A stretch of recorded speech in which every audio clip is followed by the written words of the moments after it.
আমেরিকার সবচেয়ে ভয়ঙ্কর বাহিনীর মধ্যে অন্যতম হলো রিনা বাহিনী, যাকে সেনাবাহিনী হিসেবে ধরা হয়।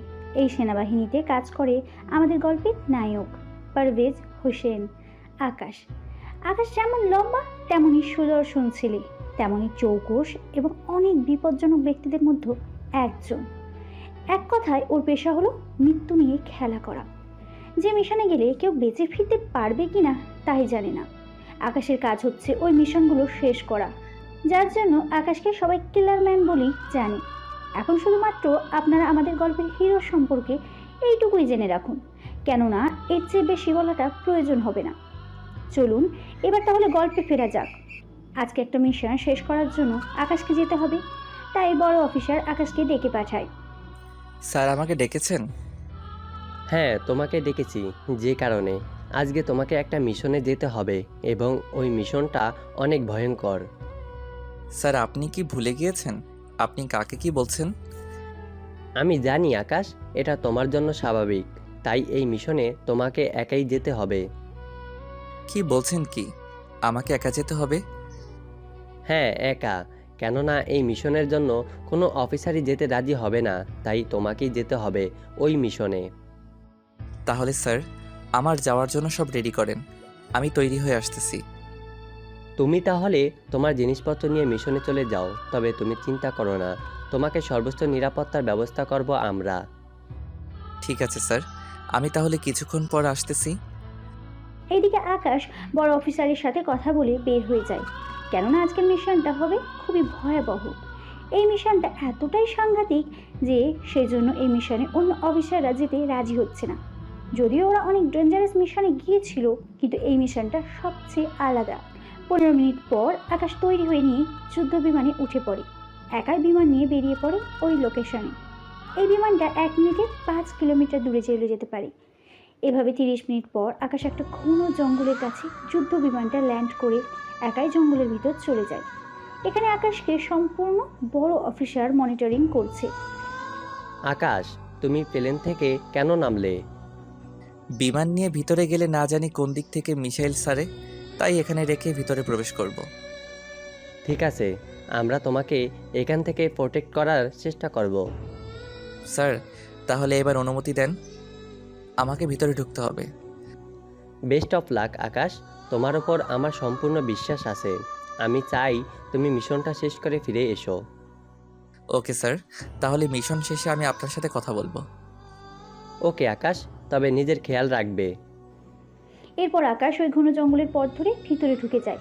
আকাশকে চোখে হলোগ্রাম লাইট ছিল, যার জন্য যতই অন্ধকার হোক না কেন একজন মানুষের এবং গাছ ও বিল্ডিংয়ের অস্তিত্ব খুব সহজে বোঝা যায়।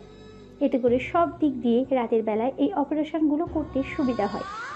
হলোগ্রামের সাহায্যে অনেক জায়গায় লুকানো লোকগুলোকে আকাশ খুব সহজে মেরে ফেলে, কেননা রাতে আকাশ হলোগ্রামের সাহায্যে সব দেখতে পাচ্ছে, কিন্তু ওরা কিছু না দেখতে পেয়ে মারা পড়ছে। তার উপর পুরো জঙ্গলের মধ্যে ল্যান্ডমাইন, ভুলেও একটা পা পড়লে এখানেই আকাশের কাহিনী শেষ।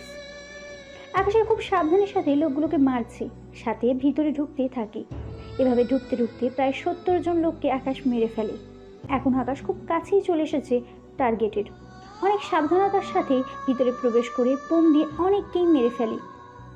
আকাশ, তুমি শত চেষ্টা করলেও ওদের কাছ থেকে কথা আদায় করতে পারবে না, তাই কন্ট্রোল রুম খুঁজে হার্ড ডিস্কগুলো নিয়ে আসো।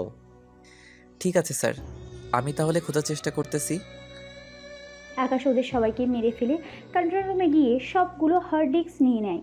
ওই হার্ড ডিস্ক নেওয়ার জন্য একটা লোক গুলি করে আকাশের পিঠে, কিন্তু ব্লুপ্রুফ হওয়ার কারণে কোনো ক্ষতি হয়নি। ওই মিশনটা শেষ করে আকাশ ওই বাড়ি থেকে বের হয়। বের হওয়ার পর রকেট দিয়ে পুরো বাড়িটা উড়িয়ে দিয়ে মিশন শেষ করে চলে আসে। আর্মি ক্যাম্পে ওখানে সবাই আকাশকে শুভেচ্ছা জানাতে থাকে। ওয়েল ডান আকাশ, তোমার দ্বারাই এমন মিশন কমপ্লিট করা সম্ভব। স্যার একটা কথা বলার ছিল। কি কথা, তাড়াতাড়ি বলো। স্যার আমার 5 দিনের ছুটি লাগবে। এই ব্যাপার, তুমি যেদিন চাইবে যেতে পারো। ধন্যবাদ স্যার, তাহলে আমি কালকেই যাব। যাও, কিন্তু ওখান থেকে আসলে তোমাকে আরও একটা মিশনে যেতে হবে, তবে এই মিশনটা অন্য রকম। যেমন কীরকম স্যার? সব যদি এখনই বলে দেই তাহলে ছুটির পর কি বলবো। ঠিক আছে স্যার, তাহলে আমি এখন আসি। আকাশ ওই দিন ক্যাম্প থেকে বের হয়ে খুব সাধারণভাবে ক্যাম্প থেকে বের হয়ে আকাশ নিজের বাড়িতে চলে আসে। আকাশের ক্যাম্প থেকে বাড়ির দূরত্ব 500 কিলোমিটার, তাই আকাশ ওখানের কাছে রেলওয়ে যায়। ওখানে ট্রেনে উঠে নিজের সিটে বসে পড়ে। কিছুক্ষণ পর আকাশ ট্রেন থেকে নেমে যায়। নামার সময় একটা মেয়ের সাথে আকাশের ধাক্কা লাগে, সরি, আমি দেখতে পাইনি আপনাকে। কিন্তু মেয়েটা কোনো কথা না বলে চলে যায়। আকাশ পিছনে ফিরে মেয়েটাকে দেখার আগেই মেয়েটা ট্রেনে উঠে পড়ে। শুধু মেয়েটার হাতে থাকা ট্যাটু দেখতে পায়। ট্রেন ছেড়ে দেওয়ার আকাশ মেয়েটাকে দেখতে পারেনি ঠিক মতো, তাই আকাশ ওখান থেকে একটা ট্যাক্সি নিয়ে প্রথমে কিছু চকলেট আইসক্রিম কিনে নেয়। এগুলো কেন কিনেছে তা আপনারা কিছুক্ষণ পরে জানতে পারবেন। এগুলো নিয়ে আকাশ বেরিয়ে পড়ে বাড়ির দিকে। ট্যাক্সি নিয়ে বাড়ির সামনে এসে নামে। আপনারা মনে করবেন না আবার আকাশ অনেক গরিব। আকাশের আপু এখানকার বড় বিজনেসম্যান। গেট দিয়ে ঢুকে বাড়ির দরজার সামনে এসে কলিং বেলটা চাপ দিলে সিকিউরিটি দরজা খুলে দেয়। আকাশ বাড়ির ভিতর ঢুকে আকাশের মায়ের চোখ টিপে ধরে। আকাশ, তুই কখন এলি বাবা? তুমি কি করে বুঝে যাও বলো তো মা? কারণ তুই আমার ছেলে। আমি যদি তোকে না চিনি তাহলে কে চিনবে? আম্মু ঈশা কোথায়? কোথায় আবার? কলেজে গিয়েছে। আসতে আরো 3 ঘন্টা দেরি হবে। তাহলে আমি ওর সাথে কলেজে দেখা করি। কিন্তু তুই মাত্র এলি, আগে রেস্ট নে, তারপর না হয় যাবি। না মা, দেরি হয়ে যাবে। আমি এখনই গিয়ে ওর সাথে দেখা করে আসি। আকাশ আবারও বাড়ি থেকে গাড়ি নিয়ে বেরিয়ে পড়ে ঈশার কলেজের উদ্দেশ্যে। 30 মিনিট পর আকাশ গাড়ি চালিয়ে চলে আসে কলেজে। ওখানে সব শিক্ষকই আকাশকে চেনে, কারণ আকাশ এই কলেজেই পড়েছে। তবে কিছুদিন পর ঈশাও এই কলেজ থেকে অন্য ভার্সিটিতে ভর্তি হয়ে যাবে। আকাশ অনেক খোঁজাখুঁজির পর ঈশাকে পেল, তাও ক্যান্টিনের ভিতরে। তাই আকাশ চুপি চুপি ঈশার চোখে হাত দেয়। কে কে আমার চোখে হাত দিয়েছে? কথাগুলো বলে ঈশা হাত দিয়ে ছুঁয়ে দেখে কার হাত, কিন্তু ঈশার বেশি সময় লাগেনি কার হাত এটা তো খুঁজে বের করতে। ভাইয়া, তুই এখানে? হ্যাঁ, আমি এখানে। বাড়িতে গিয়েছি, তোকে দেখতে পাইনি, তাই আমি কলেজে চলে এসেছি। তা ভাইয়া, আমার জন্য কি এনেছিস? ওইগুলো বাসায় আছে, গেলেই পাবি। ভাইয়া, তোর সাথে আমার বান্ধবীদের পরিচয় করিয়ে দে। আমরা সবাই একসাথে ভার্সিটিতে ভর্তি হব। তাছাড়া আমরা সবাই 2 বছর ধরে ভালো বন্ধুত্ব আমাদের মধ্যে। তাই তুই ওদের সঙ্গে পরিচয় হ। আকাশ ওদের সাথে পরিচয় হয়ে নিন একজন একজন করে। আজকে যেহেতু আমি এসেছি, তাই সব বিল আমি দিব। ভাইয়া, তুই কেন দিবি? কোনো কথা নয়, আমি সব দিব। ঠিক আছে, তুই দিস। এখন তাহলে আমরা খাবার খাই। ওরা সবাই মিলে খাবার খাচ্ছিল, তখনই কয়েকটা পকেটে ছেলে আসে ক্যান্টিনে। ওরা ওখানে এসে বাজেভাবে কথা বলতে থাকে আকাশ ও ওর বোনদের সাথে। দেখ দেখ, কেউ একটা পায় না, আর কেউ 5-6টা নিয়ে ভর্তি করে। ওই বাজে ছেলে কোথাকার, মুখ সামলে কথা বল, নয়তো মুখ ভেঙে দিব। তাই নাকি? তুই কি জানিস না আমি কে, কি আমার পরিচয়? তা কি তুই ভুলে গেছিস? না, ভুলিনি। তুই কি ভুলে গেছিস আমি কে? তাতে কি, একটা ছেলে অথচ 6টা মেয়ে, বেশি হয়ে গেল না? তার চেয়ে ভালো আমাদের ভাগে কয়েকটা দিলে কেমন হয়? চুপ করবি বেয়াদবের বাচ্চারা। কথাটা শুনে রকির গায়ে লাগলো, তাই যেই ঈশার হাত ধরতে যাবে তখনই আকাশ রকির হাত ধরে ফেলে।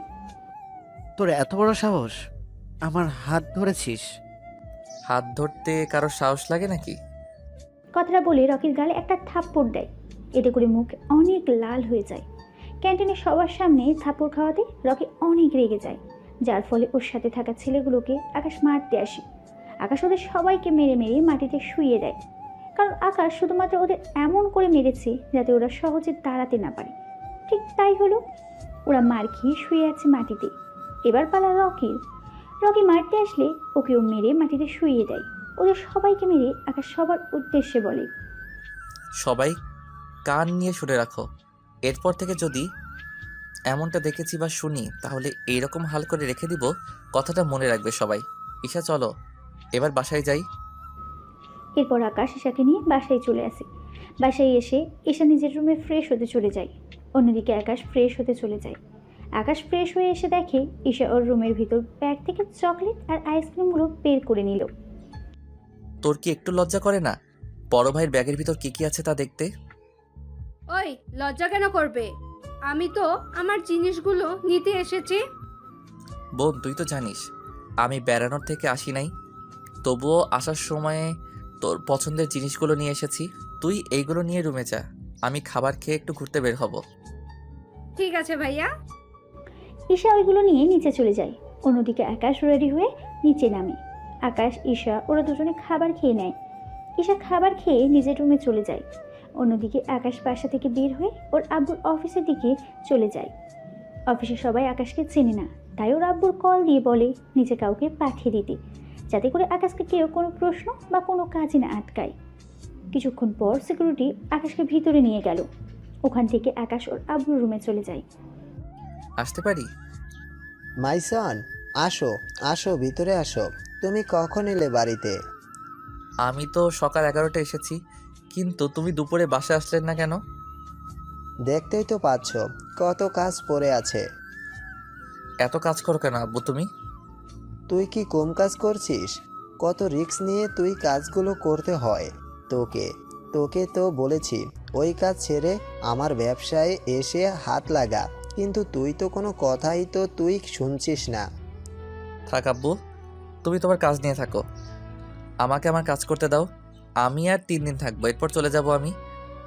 কি এত অল্প সময় থাকবি? আচ্ছা আব্বু, আমি গেলাম। আকাশ অফিস থেকে বের হয়ে ওই শহরটা ঘুরে দেখে। তখন আবারও ওই ট্যাটু থাকা হাতটা দেখতে পায়। সেজন্য গাড়ি নিয়ে মেয়েটার পিছু নিতে থাকে, কিন্তু নিমেষেই মেয়েটা হারিয়ে যায়। কি করছিস কি আকাশ? যেখানে তোর হাতে কোনো সন্ত্রাসী ফালাতে পারে না, সেখানে সামান্য একটা মেয়ে হারিয়ে গেল।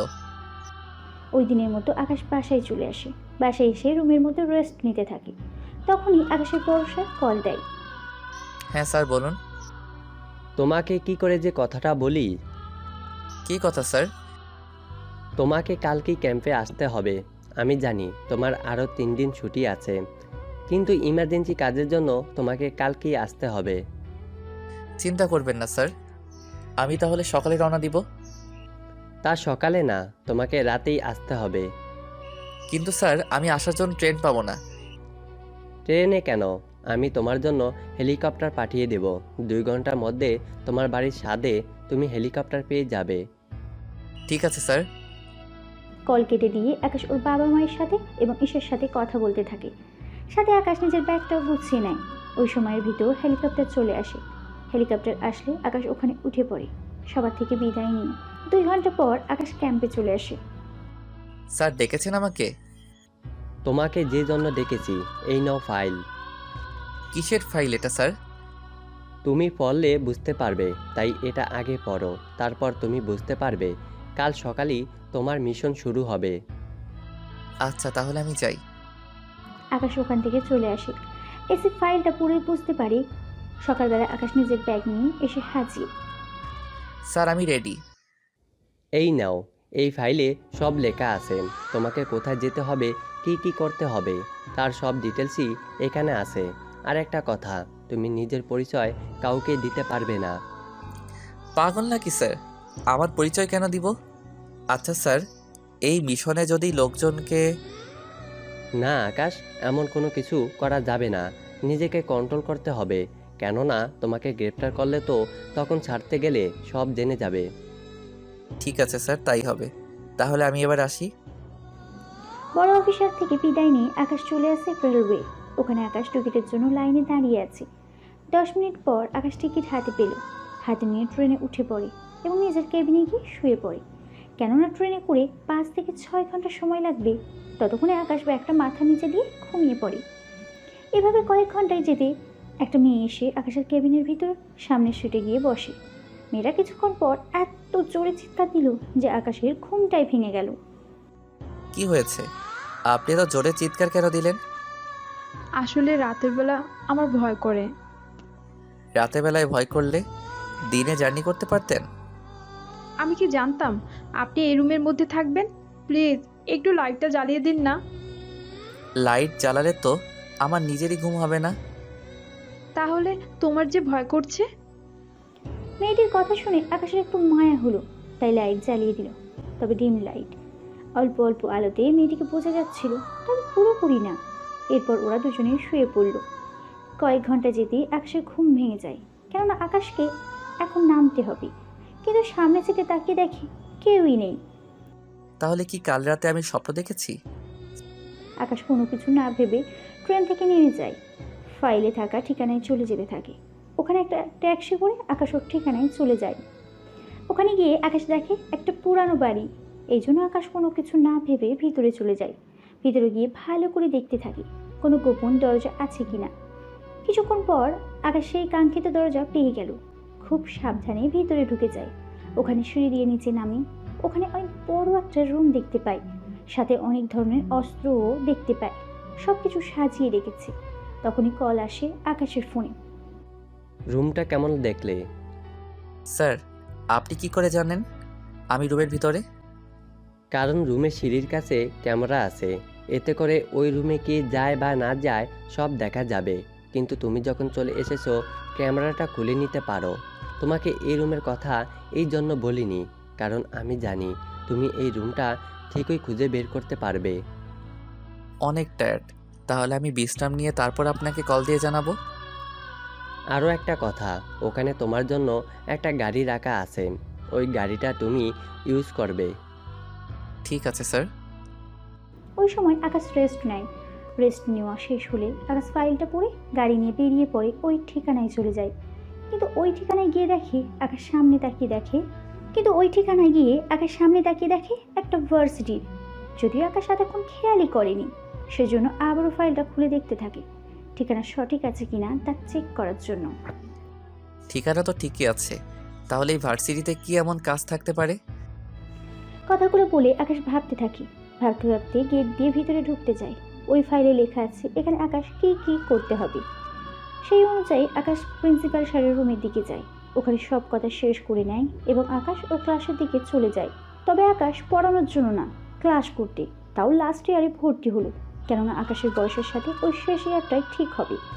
তাই লাস্ট ইয়ারে ভর্তি হয়েছে। ক্লাসের সামনে গিয়ে স্যারের অনুমতি নিয়ে ভিতরে গিয়ে বসে পড়ে। ওই দিনটা আকাশের ওইভাবে কেটে যায়, কিন্তু কিছুই বুঝতে পারছে না কেন এখানে আকাশকে পাঠানো হয়েছে।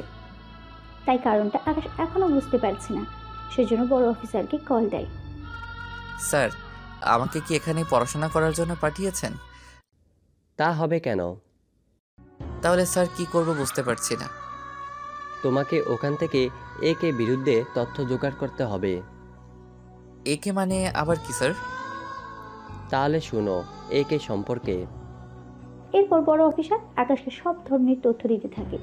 সবটা শোনার পর আকাশ বুঝতে পারে কি করতে হবে, তাই ওই রকমভাবে কাজটা করতে হবে। সবটা শুনে আকাশ কল কেটে দিয়ে ভাবতে থাকে, এটা তো দেখি আসলে অনেক ক্রিটিক্যাল। দেখা যাক কতদিন লাগে। ওই দিন আকাশ চলে আসে। পরের দিন আকাশ ভার্সিটিতে গিয়ে দেখে অনেক চেঞ্জ হয়ে গিয়েছে, কেননা মেয়েরা ছেলেদের র্যাগিং করছে, তাও কয়েকটা মেয়ে মিলে। আকাশ ওদের সামনে দিয়ে যাচ্ছিল, তখন ওরা আকাশকেও ডাক দেয়। এই ছেলে, এদিকে আয়। আমাকে বলছেন কি? তুই ছাড়া এখানে কি আর কেউ আছে যে তাকে ডাকবো? হুম। কি জন্য ডেকেছেন তাড়াতাড়ি করে বলেন, ক্লাসে যেতে হবে। কথাগুলো বলে এবার মেয়েটির দিকে তাকায়। মেয়েটিকে দেখে আকাশ ফিদা হয়ে যায়। যেমন সুন্দর তেমনই গুণবতী। তার চেয়ে বড় কথা হলো মেয়েটা অনেক সাহস আছে, তা দেখেই বোঝা যাচ্ছে। ঠিক তখনই আকাশের চোখ যায় হাতে থাকা ট্যাটুর দিকে। একেবারে সেম ট্যাটু যা আকাশ ওই ট্রেনের ভিতর দেখেছিল। কিন্তু পরে ভাবতে থাকে, একটা মেয়ে এত জায়গায় কি করে থাকতে পারে। ওই কি ভাবছিস এত? কিছু না। আচ্ছা, আপনি কি কখনো ট্রেনে করে কোথাও গিয়েছেন? কেন বলতো? তুই কি আমার পিছু কখনো করেছিলি নাকি? তা কেন করব? আসলে আপনার হাতে থাকা ট্যাটু আমি একটা মেয়ের হাতে দেখেছিলাম, তাও আলাদা আলাদা জায়গার মধ্যে, তাই জিজ্ঞেস করলাম। ও, এই ব্যাপার। তোর সাহস আছে বলতে হবে, নয়তো আমার সামনে দাঁড়িয়ে এইভাবে কথা বলার সাহস তুই পেতে না। তাই তোর নামটা বল। জি, আমার নাম আকাশ। আপনার নামটা কি? আমার নাম ইরা চৌধুরী, এই ভার্সিটির সভাপতির মেয়ে, তাই সবাই একটু একটু আমাকে ভয় পায়। তাহলে আমি ক্লাসে যাই। ওই, তোর সাথে আমি কথা বলতেছি আর সেইখানে তোর ক্লাস করার ইচ্ছে করতেছে? না, আসলে আমি তো আপনাকে চিনি না, সেই জন্য কথা বলতে একটু সমস্যা হচ্ছে, এই আর কি। হো, এই ব্যাপার। কোনো চিন্তা করিস না, তোর শরীর তো দেখি একদম পারফেক্ট। কোথাও জিম টিম করিস নাকি? হ্যাঁ, করি তো। ঠিক আছে, চলো আজকে তোর সাথে ক্লাস করব। এরপর ইরা আকাশের সাথে ক্লাস করতে গেল, কিন্তু আশ্চর্য ঘটনা হলো ইরাও এই ক্লাসেই পড়ে। ইরাকে দেখে সবাই অবাক হয়, কেননা ইরা কখনো ক্লাসের আশেপাশেও আসে না, সে কিনা ক্লাস করার জন্য এসেছে। ওই, সবাই এভাবে কি দেখছিস? বুঝেছি, এই ছেলেটাকে দেখছিস তাই না?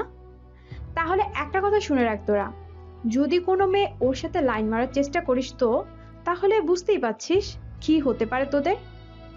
এদিকে ইরার কথা কিছুই বুঝতে পারছে না আকাশ। ওই দিন ইরা আকাশের সাথে ক্লাস করতে থাকে। আজকের দিনে আকাশও ইরা একজন আরেকজনের সাথে অনেকটা ফ্রি হয়ে গেছে। দেখে মনে হচ্ছে ওরা একজন আরেকজনকে পূর্ব পরিচিত। ওরা কথা বলছিল, তখনই আকাশের হাতে থাক ঘড়িটা বাজতে শুরু করে। এরা জিজ্ঞেস করলে আকাশ এটাকে অ্যালার্ম বলে চালিয়ে দেয়।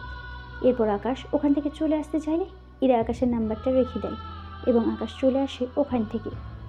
ভার্সিটি থেকে চলে আসে বাড়িতে আকাশ। ওখান থেকে আন্ডারগ্রাউন্ডে চলে যায় আকাশ, কেননা এই ঘড়িতে তখন আকাশকে সিগন্যাল দিয়েছেন। বলুন স্যার। তুমি ওখানকার পরিস্থিতি কি বুঝতেছো? স্যার, এখানে তো সবই ঠিক আছে। তাহলে একটা কাজ করো, তুমি আজ রাতে এই শহরটা ঘুরে দেখো, তার চেয়েও বেশি দেখবে জঙ্গলের সাইডগুলো, তাহলে তুমি বুঝতে পারবে। কেননা ভার্সিটিতে তুমি যখন থাকবে তখন ওখানে কিছু লোকাল গুন্ডাদের সাথে হাত মিলাবে আর রাতের বেলায় ঘোরাঘুরি করবে, যাতে তুমি সব দিকটাই নজর দিতে পারো। ঠিক আছে স্যার, তাই হবে। কিন্তু ভার্সিটিতে তেমন কোনো গুন্ডামি দেখিনি, বাকি রইল জঙ্গলের আশেপাশে ওটা। তাহলে আমি রাতে যাব। কিন্তু স্যার, ওই দিকের কি খবর? মানে সব ঠিক আছে কি না? হ্যাঁ, সব ঠিক আছে।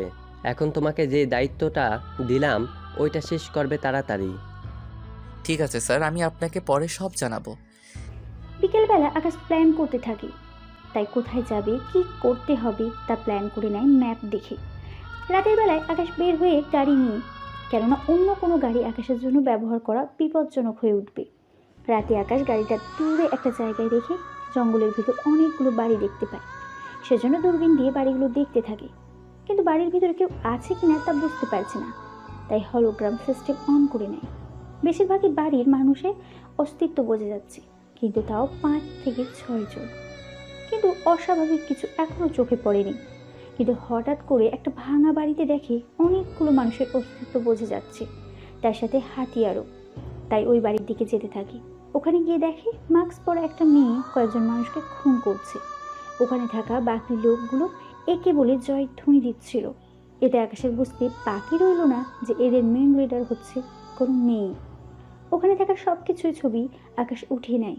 ওই লোকগুলো বাড়ি থেকে চলে যাও 10 মিনিট আকাশ ওই বাড়িতে ঢোকে। কি ভয়ঙ্করভাবে এদের মেরেছে ওই মেয়েটা, দেখে তো অবস্থাই খারাপ। একটা মেয়ে, সে কিনা এতগুলো খুন করতে পারে, তা আকাশ চোখে না দেখলে বিশ্বাসই হতো না। যাই দেখি এখানে অন্য কোনো রুম আছে কিনা। কেন, ওরা তো লাশগুলোকে বাহিরেও নিয়ে যায়নি, তাহলে কোথায় রেখেছে লাশগুলো? হোলোগ্রামে তো আর কিছু দেখতে পেলাম না, তাহলে কোথায় থাকতে পারে লাশগুলো? কথাগুলো বলে ওখানে ভালো করে খুঁজতে থাকে, কিন্তু কোনো গুপ্ত দরজা আকাশ চোখে পড়লো না। কিন্তু ওখানে থাকা একটা ছবি চোখে পড়লো আকাশের, তাই তাড়াতাড়ি করে ছবিটা হাতে নেয়। কিন্তু ছবির পেছনেও এমন কোনো অস্বাভাবিক কিছু দেখলো না। কিন্তু যখনই আয়নাতে হাত দিল তখনই ওখানে আলো জ্বলে উঠল এবং ফিঙ্গার ফুল দেখাচ্ছে। তখন আকাশের বুঝতে বাকি রইল না যে এখানে থাকা গুপ্ত দরজা খুঁজে পেতে হলে ফিঙ্গার দিতে হবে। কিন্তু কার ফিঙ্গার হতে পারে? আচ্ছা, ওই মেয়েটার নয় তো, যেই খুনগুলো করেছে? কিন্তু কাদের মেরেছে তাই তো জানতে পেলাম না। কিন্তু তার চেয়ে বড় কথা হলো, এই ছবিতে যদি ক্যামেরা থাকে তাহলে তো আমাকে দেখা যাবে। তাই আকাশ ওই ফ্রেমের সাথে মোবাইলে কানেক্ট করে নেয়, এতে করে এই ফ্রেমে থাকা ভিডিও ডিলিট করতে পারে। ঠিক তাই হলো, ভিডিওটা ডিলিট করে দিল। 1 মিনিটের মতো ভিডিওটা অফ করে দিল, যাতে করে আকাশ এখান থেকে পালাতে পারে। এতে করে আকাশকে এই ক্যামেরায় আর দেখা যাবে না, কেননা ওই লোকগুলো এখনো বাড়িতে যায়নি। তাই ভিডিওতে আকাশকে দেখে ফেলার চান্স একদম কম। তাই সব কিছু ঠিক করে আকাশ ওখান থেকে চলে আসে। ওই বাড়ি থেকে কিছু দূর হেঁটে আকাশ গাড়িতে ওঠে এবং নিজের জায়গায় চলে আসে। ওখানে এসে আকাশ ওর বড় স্যারকে সব জানায়। স্যার, আমি যতটুকু জেনেছি একে আসলে একটা মেয়ে। ওই মেয়েটি কয়েক ঘন্টা আগেও 5-6 জন লোককে মেরে ফেলে। কিন্তু তুমি কেন ওকে আটকাওনি? তখন তো আমি শিওর ছিলাম না, তাছাড়া ওরা টের পেয়ে গেলে পালিয়ে যেত। তাই আপনি চিন্তা করবেন, আমি আমার স্টাইলে। তোমার যা ইচ্ছা করো, কিন্তু সাবধানে থাকবে। ঠিক আছে, আমি এই দিকটা ঠিক করে আসবো। কুইন, একটা ইনফরমেশন পেয়েছি। কি ইনফরমেশন? তাড়াতাড়ি বল, আমাকে বাসে যেতে হবে। কুইন, আপনাকে ধরার জন্য আর্মি থেকে লোককে এখানে পাঠানো হয়েছে। ও তাই নাকি? দেখি ওই ছেলেটার কত ক্ষমতা যে আমাকে খুঁজে বের করবে। তা ওই ছেলেটা দেখতে কেমন, নাম কি, আর ডিটেলস কিছু বলেছে? না কুইন, ওই ছেলেকে কেউ আজ পর্যন্ত ওর ফেস দেখেনি, ওর কোনো ডিটেলস কেউ জানে না।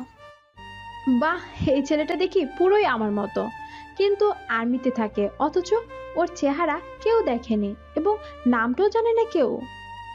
জি কুইন, কারণ ছেলেটার মাথায় সবসময় হেলমেট থাকতো, যার জন্য ওর চেহারা কেউ দেখেনি। আর কিছু জানা গিয়েছে? হুম। কুইন, ছেলেটা অনেক সাহসী এবং বুদ্ধিমান। সে যাই হোক, আমার কিছু যায় আসে না। যদি ছেলেটার খোঁজ পাস তাহলে মেরে ফেলবি। আমি এখন যাই, তুই এদিকটা সামলে নিবি। ঠিক আছে কুইন, আমি এদিকটা সামলে নিব, কিন্তু এটা শুনেছি ছেলেটাকে অনেক ডেঞ্জারাস। আগে ওর খোঁজ বের করি, তারপর বাকিটা দেখা যাবে। একে চলে যায় গাড়ি করে অন্যদিকে। তানু বাকিটা সবটা সামলাতে থাকে। অন্যদিকে আকাশ রুমে এসে ঘুমাতে থাকে, কারণ রাতে ঠিক মতো ঘুমাতে পারেনি। ওই কারণটা তো আপনারা জানেনই। সকালবেলা ঘুম থেকে উঠে ফ্রেশ হয়ে চলে যায়। ওখান থেকে আকাশ ভার্সিটিতে আসে। এসে দেখে এরা আবারও গাড়ির উপরে বসে আছে। আকাশ সামনে এগিয়ে দিয়ে যেতেই ডাক দেয়। ওই, কোথায় যাচ্ছিস? হুম। এই তো ক্লাস করব। তোকে না ওই দিন বলেছি আমার সাথে দেখা করে যাবে? হ্যাঁ, তা বলেছেন, কিন্তু আমার মনে ছিল না। কেন, সারা রাত কি চোর পাহারা দিয়েছিলি? মানে ঠিক বুঝলাম না। তোকে দেখেই মনে হয় তুই রাতে ঘুমাস নাই। কি ব্যাপার, ও জানলো কি করে আমি ঘুমাইনি? কি ভাবছিস আমি কি করে জানলাম, তাই তো? ইরার কথায় আকাশ মাথাটা নাড়ায়। তোর চোখ দেখেই বোঝা যাচ্ছে তুই ঘুমাস নাই। আসলে আমি পড়তে বসেছিলাম, তার উপর কিছু কাজ করছিলাম, তাই দেরি হয়েছিল। তার উপর একা থাকি, সবকিছু তো নিজেকেই করতে হয়। কেন, তোর বাসায় কি কেউ নেই? কেউ নেই। এই কথা শুনে ইরা কি যেন ভাবতে থাকে। ভাবনা ছেদ অবসান ঘটিয়ে আচ্ছা, তুই সকালে খেয়েছিস? হ্যাঁ, ওই রেস্টুরেন্টে নাস্তা করে চলে এসেছি। চল তাহলে আমার সাথে ক্যান্টিনে। আমি তো খেয়ে এসেছি। ওই, চুপ করবি? চল আমার সাথে। আকাশ কোনো উপায় না পেয়ে ইরার সাথে যেতে থাকে। ইরা আকাশকে নিয়ে ক্যান্টিনে আসে। ওখানে কিছু খাবার অর্ডার করে ওদের দুজনের জন্য। ওরা দুজনে খাবার খেয়ে নেয়। এই শোন, তোকে আমার সাথে যেতে হবে। আমি কোথায় যাব? গেলেই দেখতে পাবি। এখন চল তাড়াতাড়ি, গাড়িতে ওঠ। আকাশ ওর গাড়িতে গিয়ে বসে আর ইরা ওর গাড়ি চালাতে থাকে। তাই আকাশ ইরাকে ফলো করতে করতে একটা নদীর ধারে এসে থামে। ওরা দুজনেই গাড়ি থেকে নামে। আমরা এখানে কেন এসেছি? প্রেম করতে। মানে ঠিক বুঝলাম না। ওই, তোকে মানে বুঝতে হবে না, তুই শুধু এটা বল, তোর কোনো গার্লফ্রেন্ড আছে কি? হুম। কি যে বলেন, আমার কোনো গার্লফ্রেন্ড নেই। কিন্তু আপনি এসব কথা কেন জিজ্ঞেস করছেন? কারণ আছে, এখন আমার পাশে এসে বস। আপনার পাশে কেন বসবো আমি? তাহলে এখানে কি অন্য কোনো মেয়ে আছে যে তুই তার সাথে বসবি? আমি ঠিক তা বলিনি। এত কথা না বলে চুপচাপ বস। ইরার কথায় আকাশ ওর পাশে বসে গেল, কিন্তু কিছুটা দূরত্ব বজায় রেখে। তা দেখে ইরা বলে, এই, আরো কাছে এসে বসো। আকাশ আরেকটু কাছে এসে বসে। এরপর ওরা দুজনে অনেক কথাবার্তা বলতে থাকে। কথা শেষ করে ওরা দুজনে দুই দিকে চলে যায়। অন্যদিকে আকাশ বাসায় এসে ছবিগুলো ভালো করে পরীক্ষা করতে থাকে। কোথাও মেয়েটার ছবি দেখা যাচ্ছে কিনা তা দেখতে থাকে। কোনো ছবিতে মেয়েটার চেহারা ভালো করে বোঝা যাচ্ছে না, তাই আকাশ ছবিগুলো রেখে রেস্ট নিতে থাকে। অন্যদিকে ইরা নিজের রুমে গিয়ে ভাবতে থাকে। আচ্ছা, আমি কি আকাশের প্রেমে পড়ে গেলাম? না না, আহ, নাকি ও আমার প্রেমে পড়েছে? আরে না, ও কেন আমার প্রেমে পড়তে যাবে? ও তো আমার সাথে কথাই বলতে চায় না ঠিক মতো। কিন্তু আমি যে ওকে ভালোবেসে ফেলেছি, ওই কথা ওকে কিভাবে বলবো? না থাক, আগে দেখি আমার প্রতি ওর ফিলিংসটা কেমন, তারপর না হয় বাকিটা দেখা যাবে। তখন ইরার রুমে ওর আব্বু আসে। ইরা, মা আমার, কি ভাবছিস? কিছু না আব্বু, তুমি হঠাৎ আমার রুমে? তোর জন্য ছেলে দেখেছি। আমাদের সিএম আছে না, ওনার ছেলেকে। তুমি আমাকে না জানিয়ে? আরে মা, তেমন কিছু না। তুই রাজি থাকলে আমি ওনাদের সাথে কথা বলবো, নয়তো তোর কোনো পছন্দ থাকলে বল, তার সাথেই না হয়। আব্বু, তুমি এখন যাও, আমি তোমাকে পরে জানাবো আমার পছন্দের কথা। তোর কোনো পছন্দ থাকলে বল, আমি ছেলেটার সাথে কথা বলবো। আমি ওকে পছন্দ করি, কিন্তু ও আমাকে পছন্দ করে কি না তা আমি জানি না আব্বু। ঠিক আছে, তুই তাহলে শিওর হয়ে আমাকে বলিস। ঠিক আছে আব্বু। ইরার আব্বু চলে যায় ওখান থেকে। পরের দিন ইরা ভার্সিটিতে গিয়ে আকাশকে খুঁজে পেল না। পুরো ভার্সিটি খুঁজেও ইরা আকাশকে দেখতে পেল না। এভাবে 3 দিন কেটে গেল। আকাশ ভার্সিটিতে আসেনি। এই 3 দিনে ইরা অনেক মিস করেছে আকাশকে। অনেকবার কল দিয়েছে, কিন্তু আকাশের ফোন বন্ধ। এই 3টা দিনে ইরার মন খারাপ। ঠিকমতো কারোর সাথে কথাও বলে না। 4র্থ দিন আকাশ ভার্সিটিতে আসে, কিন্তু আজকে আকাশ ইরাকে দেখতে পাচ্ছে। তাই ওখানে থাকা কয়েকজন ছেলের সাথে কথা বলে।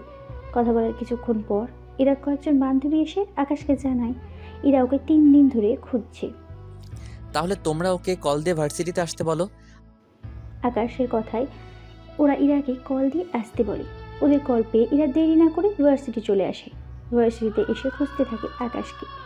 একটু খোঁজাখুঁজির পর ইরা আকাশকে একটা ফুল গাছের নিচে দেখতে পায়। সেজন্য আকাশের সামনে গিয়ে দাঁড়ায়।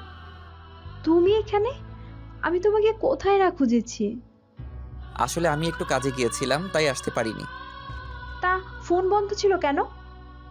আসলে ওখানে নেটওয়ার্ক পাইনি, কিন্তু আপনাকে দেখে মনে হচ্ছে রাতে ঠিকমতো আপনি ঘুমাননি। না, এমনি। তা কোথায় গিয়েছিলে? আমি গিয়েছিলাম আমার বন্ধুর কাছে, ওর বিয়ে ছিল সেজন্য ওখানে গিয়েছি। ও, তা ওখানে কয়টা মেয়েকে ভালো লেগেছে? হুম হুম। কেন বলুন তো? না, বিয়ে বাড়িতে যখন গিয়েছেন তখন মেয়ে তো পছন্দ হতেই পারে, এটা তো স্বাভাবিক। হ্যাঁ, তো ঠিক বলছেন, তবে আমি কোনো মেয়ের দিকে ওইভাবে তাকাইনি। না, তাহলে তো ভালো। তাহলে এবার চলো, আমাকে নিয়ে ঘুরতে যাবা। গত কয়েকদিন আগেও তুই ছিলাম, কিন্তু আজকে তুমি হয়ে গেলাম। এই, এত কোনো সমস্যা? হুম, আমি যেই ভালোভাবে ডাকি না কেন। আমার কোনো সমস্যা নেই, কিন্তু এভাবে তাকাবেন না, আমার ভয় করে। আকাশের এই কথা শুনে ইরা না চাইতেও হেসে দেয়। হাসার কি বললাম আমি? একটু আগেই তো বললে আমার মুখটা দেখে তোমার ভয় করে। হ্যাঁ, করে তো। এভাবে ওরা অনেকক্ষণ ধরে এভাবে কথা বলতে থাকে, সাথে দুষ্টামিও করতে থাকে। অনেক সময় তো হয়েছে, এবার উঠি চলেন। ঠিক আছে চলো। একটা কথা, আমাকে তুমি করে বলতে হবে। চেষ্টা করব। ওরা দুজনে ওখান থেকে চলে আসে। আকাশ নিজের রুমে বসে আছে। তখনই ওর বড় অফিসার আকাশকে কল দেয়। আকাশ, তুমি ঠিকমতো পৌঁছাতে পেরেছো? হ্যাঁ স্যার, আমি এখন বাসায় আছি। সত্যি? আকাশ, তুমি না থাকলে কি যে হতো আমার। তুমি ছাড়া আর কারোর ওপর আমি ভরসা করতে পারছিলাম না। কি কি যে বলেন স্যার, এটা তো আমার কর্তব্য। তবুও আকাশ, তুমি অনেক করেছো। তোমার জন্য আমি আমার ছেলেকে ফিরে পেলাম। থাক না ওইসব কথা। ওনারা দুজনে কথা শেষ করে, এখন হয়তো আপনারা বুঝতে পারছেন না কোন ছেলেকে বাঁচানোর কথা বলছি। তাহলে চলুন একটু ফ্ল্যাশব্যাক থেকে ঘুরে আসি। ফ্ল্যাশব্যাক। গত 3 দিন আগে আকাশ বড় অফিসারের ছেলেকে কারো যেন কিডন্যাপ করে নেয়। এতে করে তিনি ভয় পেয়ে যায়, কি করবে না করবে কিছু বুঝতে পারছে না। তখনই ওনার আকাশের কথা মনে পড়ে, তাই উনি আকাশকে কল দিয়ে সবটা বলে। আকাশ ওনার কথা শুনেই রাতে ট্রেনে করে ক্যাম্পে চলে আসে। ওখানে বড় স্যারের দেখা। বড় স্যার আকাশকে সব কিছু বুঝিয়ে বলে। আকাশ সবটা বুঝে নেয়। স্যার, কোনো টেনশন করবেন না, আমি 10 জন লোক নিয়ে যাচ্ছি। আপনার ছেলেকে আমি নিয়ে আসবো। কথাগুলো বলে আকাশ 10 জন লোক নিয়ে বের হয়। প্রতিটা লোকের হাতে স্নাইপার, সাথে হ্যান্ডগান তো আছেই, তার সাথে বুলেট। ওদের মিশন হচ্ছে যে করেই হোক বড়সাহের ছেলেকে বাঁচানো। সেজন্য একটা হেলিকপ্টার নিয়ে বেরিয়ে পড়ে ওরা। 1 ঘন্টা পর ওরা একটা আইল্যান্ডের কাছে অন্য একটা আইল্যান্ডের পাশে ল্যান্ড করে। ওখান থেকে সবাই সাঁতার কেটে ওই আইল্যান্ডের কাছে যায়। ওখানে পৌঁছে সবাই ভিতরে ঢুকতে থাকে। ভিতরে প্রায় অনেকটা ভিতরে ওরা চলে যায়, কিন্তু কোনো মানুষ তো দূরের কথা, একটা বাড়িও দেখতে পাচ্ছে না। তাই আকাশ বড়সারকে কল দেয়। স্যার, আমরা তো ওই লোকেশনে এসেছি, কিন্তু কোনো কিছু দেখতে পাচ্ছি না। কিন্তু তখন লোকেশন তো ওই আইল্যান্ডে ছিল। তাছাড়া তোমরা এখন যে জায়গায় আসো ওই জায়গা থেকে 30 মিনিটের পথ আছে ওই জায়গায় পৌঁছাতে। এখন তো রাত, তাছাড়া কেউ এখন কিছু খায়নি, তাই আমরা আগে খাবার খেয়ে তারপর হাঁটা দিব। ঠিক আছে, তোমরা যাই করো, কিন্তু আমি আমার ছেলেকে চাই। ভরসা রাখুন স্যার আমার উপরে, আমি আপনার ছেলেকে নিয়েই ফিরবো। বড়সারের সাথে কথা বলা শেষ। কথা শেষ করে আকাশ বাকি অফিসারদের খাবার রান্না করতে বলে। কিছু অফিসার খাবার রান্না করতে ব্যস্ত। প্রায় কয়েক ঘন্টা যাওয়ার পর ওরা খাবার রান্না শেষ করে খেতে থাকে। এভাবে একটা দিন কেটে যায়। রাতের বেলায় জঙ্গল পাড়ি দেওয়ায় অনেক কঠিন, তাই ওরা বিশ্রাম নেয়। সকালবেলা ওরা খেয়ে বেরিয়ে পড়ে টার্গেটের দিকে। টার্গেটের কাছাকাছি এসে আকাশ ওদের দুজনকে পজিশন নিতে বলে, কেননা ওরা কোনো সমস্যায় পড়লে এই 2 জন দূর থেকে গুলি করতে পারবে। সেজন্য 2 জন স্নাইপারকে রেখে যায়। ওদের পজিশন সেট করে আকাশ বাকি 8 জনকে নিয়ে ভিতরে যেতে থাকে। ভিতরে গিয়ে ওরা একটা বাংলো দেখতে পায়। বাংলোর ভিতর ওরা ঢুকে যায়।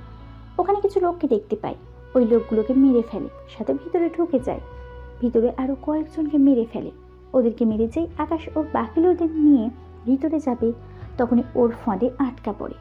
কারণ ওরা একটা বড় মাঠের সামনে এসে পড়ে, আর ওখানকার চারপাশে রয়েছে ওই লোকগুলো যারা বড়সারের ছেলেকে নিয়ে এসেছে। এইদিকে আকাশ তো ভয় না পেলেও বাকি অফিসাররা ভয় পেয়ে আছে, কেননা এখান থেকে পালানোর কোনো সুযোগই নেই। তখনই আকাশ বলে ওঠে, রফিক, আমার কথা যদি শুনতে পাও, আমরা আটকা পড়েছি, তাই আমাদের আশেপাশে যে লোকগুলোকে দেখতে পাবে ওদের সবাইকে মেরে ফেলো। এতে করে ওরা ঘাবড়ে যাবে, তাতেই আমরা গুলি করতে পারবো। আকাশের কথায় ওরা গুলি করতে এদের দলে 2 জন মরে যায়। এতে ওরা ওই জায়গা থেকে সরে গেলে আকাশ ও বাকি অফিসাররা ওই মাঠ থেকে বের হয়ে নিজেদের পজিশন নিয়ে নেয়। এতে করে ওরা ওদের উপর হামলা করতে পারে। কিছুক্ষণের মধ্যে ওদের সবাইকে মেরে ফেলে, কিন্তু আকাশের সাথে থাকা 2 জন অফিসার মারা যায়। আকাশ ওখান থেকে বের হয়ে যায় অফিসার 2 জনের ডেড বডি নিয়ে, এবং ওই ছেলেটাকে ও উদ্ধার করে নেয়। বড় অফিসারকে এই বিষয়ে কল দিয়ে জানিয়ে দেয়। সোলজার, আমি চেয়েছি সবাইকে বাঁচিয়ে ফিরে নিয়ে যাব, কিন্তু আমি আমার কথা রাখতে পারলাম না। তবে আমরা মিশনটা কমপ্লিট করতে পেরেছি, এটাই অনেক। মিশনে এরকম অনেক রক্তক্ষরণ হবে, তাই ভয় পেলে চলবে না।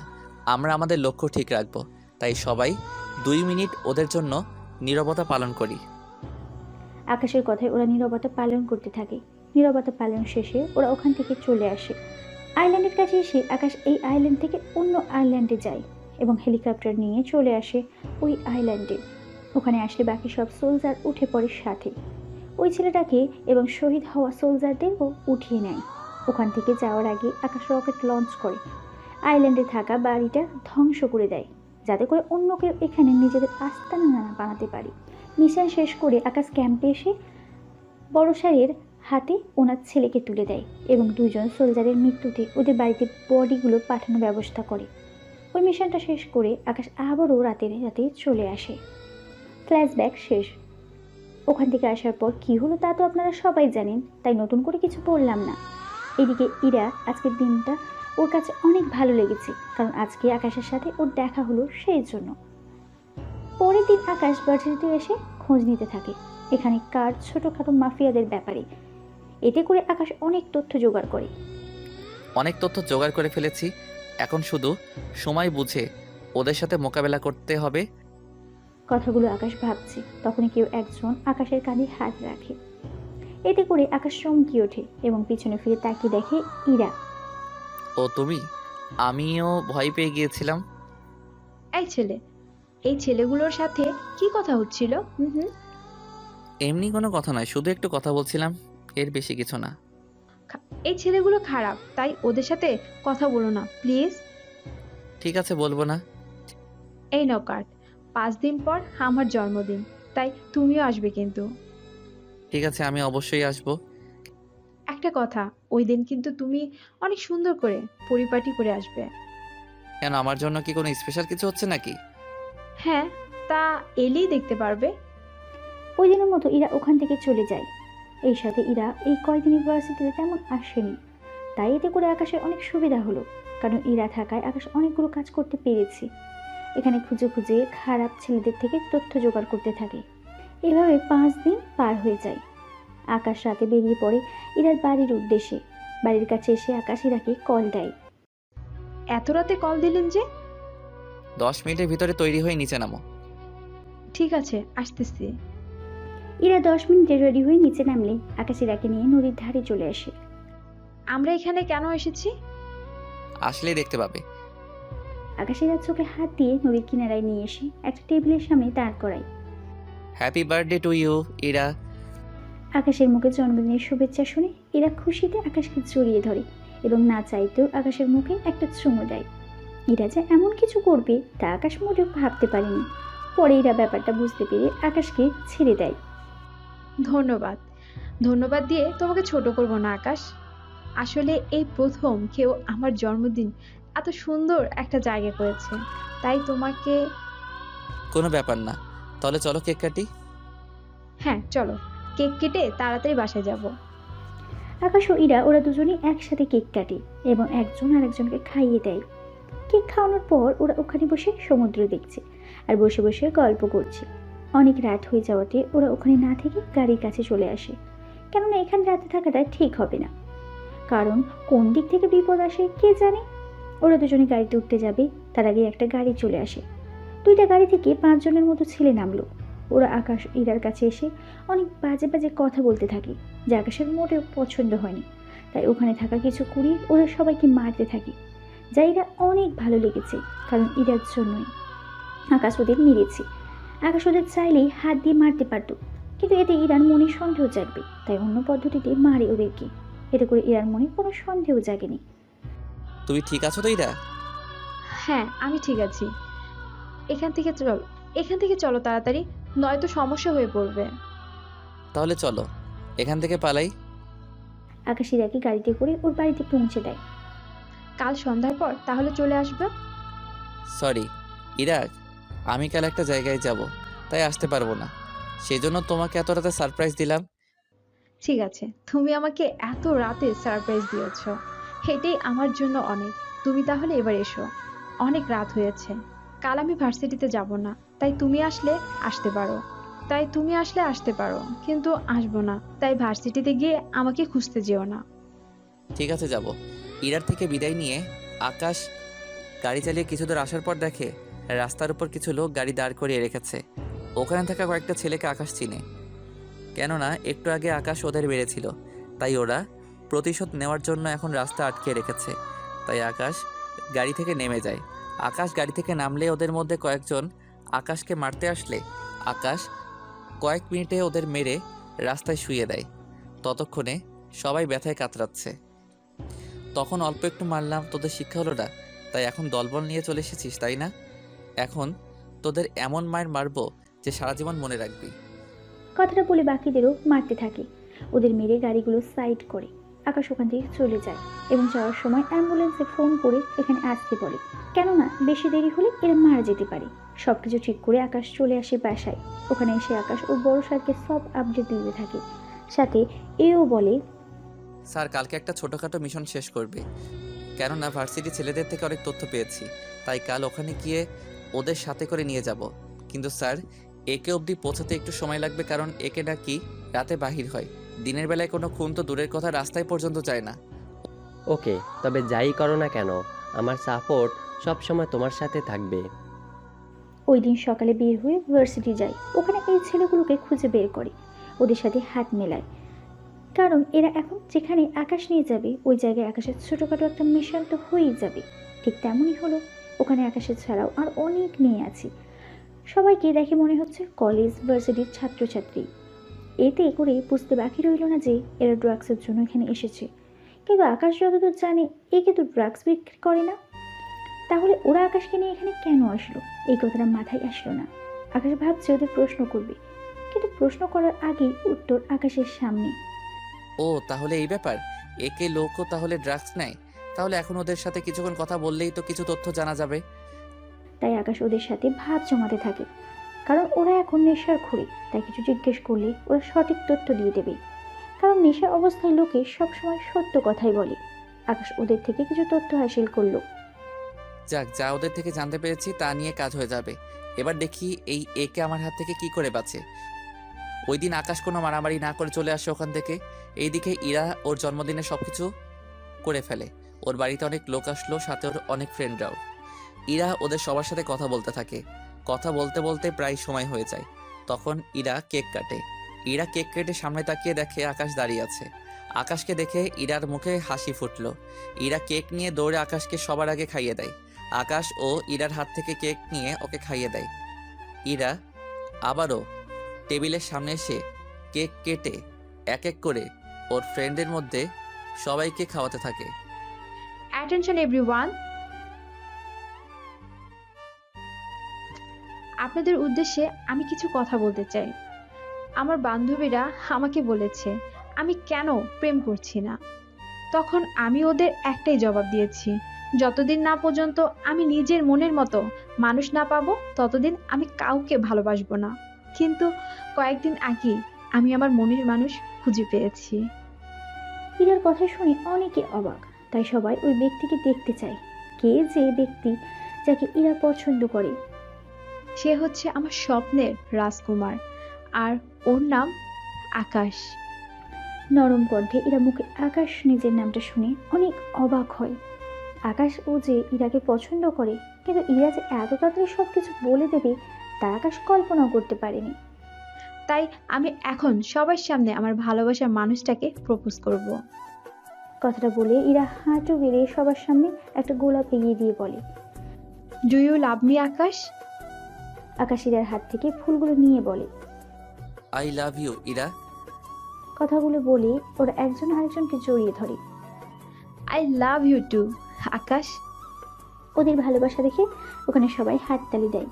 অনুষ্ঠান শেষে আকাশ ইরার বাবা মায়ের সাথে কথা বলে। ওনারাও আকাশকে পছন্দ করেছে। ওই রাতে আকাশ চলে আসে ওর বাড়িতে। আজকের ঘটনা আকাশ ওর বাবা মায়ের সাথে এবং ওর ছোট বোনকে বলে। ভাইয়া, ভাবির কোনো ছবি আছে? ছবি কেন? তুই চাইলে একদিন বাড়িতে নিয়ে আসি। তাই কর, এতে করে বাবা মাও দেখতে পারবে। হ্যাঁ আকাশ, তুই বরং ওকে একদিন বাড়িতে নিয়ে আয়, তাহলে আমি আর তোর মা আমাদের বৌমাকে দেখতে পাবো। আব্বু, আমি তো ভেবেছিলাম তোমরা রাগ করবে। রাগ কেন করব বল? তোকে এতদিন বিয়ের কথা বলে বলে আমাদের মাথা খারাপ হয়ে গিয়েছে। শেষমেশ তোর কাউকে পছন্দ হয়েছে, এটাই আমাদের বড় পাওয়া। ঠিক আছে আম্মু, আমি ওকে রাজি করি একদিন নিয়ে আসবো বাড়িতে। তবে বাড়িতে আসলে ও যেন আমার পরিচয় না জানে। মানে আমার কাজটা কি মনে থাকবে তো? হ্যাঁ ভাইয়া, সব মনে থাকবে। তাহলে আমি বাড়িতে আসার আগে তোকে জানিয়ে দিব। ঠিক আছে ভাইয়া। ওই দিন রাতে আকাশ বের হয়ে চলে যায় জঙ্গলে, কেননা আজকে ওই একে কে যে করেই হোক আকাশ ধরবেই। সেজন্য আকাশ চুপটি মেরে ওই বাড়ির কাছে শুয়ে থাকে, যাতে করে আকাশকে কেউ না দেখতে পায়। ওইদিকে একে ও দল বল দিয়ে ওই বাড়ির ভিতর চলে যায়। তবে সবচেয়ে আশ্চর্যের কথা, এখানে প্রায় 5 থেকে 6টা মেয়ে, সবার গায়ে একই পোশাক। তাই আকাশকে একটু ভাবাচ্ছে এদের মতো কে আসল আর কে নকল। তাই আকাশ উঠে গিয়ে ওই বাড়িটার কাছাকাছি যায়, জানালা দিয়ে উকি মারে, কিন্তু পুরো রুম ফাঁকা। তখন আকাশে বুঝতে বাকি রইল না যে ওরা আন্ডারগ্রাউন্ডে চলে গেছে। তাই আকাশ নিরাশ হয়ে ওখান থেকে চলে আসে। এদিকে আন্ডারগ্রাউন্ডের ভিতর, তোদের বসের নাম কি বল? এখানে কেন এসেছে? ওই লোকগুলো এতটাই ভয় পেয়েছে যে ওরা কোনো কথাই বলতে পারছে না। তোদের দিয়ে দেখছি কিছুই হবে না, তাই তোদের বাঁচিয়ে রাখার কোনো মানে হয় না। কথাগুলো বলে একে ওই লোকগুলোকে মেরে ফেলে। কুইন, চলেন, এবার এখান থেকে আমাদের বের হতে হবে। আমরা যে রাস্তা দিয়ে এসেছি ওই রাস্তা দিয়ে আমরা ফিরবো না। আমাদের এখানে যে অন্য আরেকটা রাস্তা আছে ওটা দিয়ে বের হব। কুইন, এখান দিয়ে কোনো সমস্যা? কোনো কথা না বলে আমার পিছু পিছু আয় তোরা। ওরা সবাই একে পিছু পিছু যেতে থাকে। অনেকটা পথ ওরা হেঁটে ওই জঙ্গলের অন্য প্রান্তে গিয়ে পৌঁছায়। এদিকে আকাশে কখন থেকে বসে আছে, ওরা বের হবে কখন আর ওদের ধরবে কখন। অনেকক্ষণ হয়ে যাওয়াতে আকাশ ওখান থেকে চলে আসে। এদিকে যতই দিন যাচ্ছে আকাশের কাছে সব রহস্য মনে হচ্ছে, কেননা আকাশ অনেক খোঁজ খবর নিয়েও জানতে পারে একে মেয়েটা আসলেই ভালো, কিন্তু কী করবে? আকাশ যতই ভালো হোক না কেন সে নিজের হাতে সব তুলে নিতে পারে না। পরের দিন সকালে আকাশ ভার্সিটিতে আসে। ওর কিছুক্ষণ পরেই ইরাও আসে। ইরা এসে আকাশের পাশে বসে। ওরা নিজেদের মধ্যে অনেকক্ষণ ধরে কথা বলতে থাকে। এভাবেই ওদের মধ্যে আর অনেক ভাব হয়। এখন তো ওরা নিজেদের ছাড়া কোনো কিছুই বুঝতে পারে না। ধীরে ধীরে ওরা নিজেদের অনেক কাছে চলে আসে। এভাবে ওদের ভালোবাসা চলতে থাকে প্রতিনিয়ত। ইরা, তোমাকে একটা কথা বলতে চাই। কি কথা? তুমি যা বলবে আমি তাই করব। বেশি কিছু না, তোমাকে আমার সাথে যেতে হবে আমার বাড়িতে। তোমার বাড়িতে? কিন্তু কেন? কারণ আমার বাবা মা আর আমার আদরের ছোট্ট বোনটা তোমাকে দেখতে চাই, সেই জন্য। ওনারা আমার কথা কি করে জানে? নিশ্চয়ই তুমি বলেছো।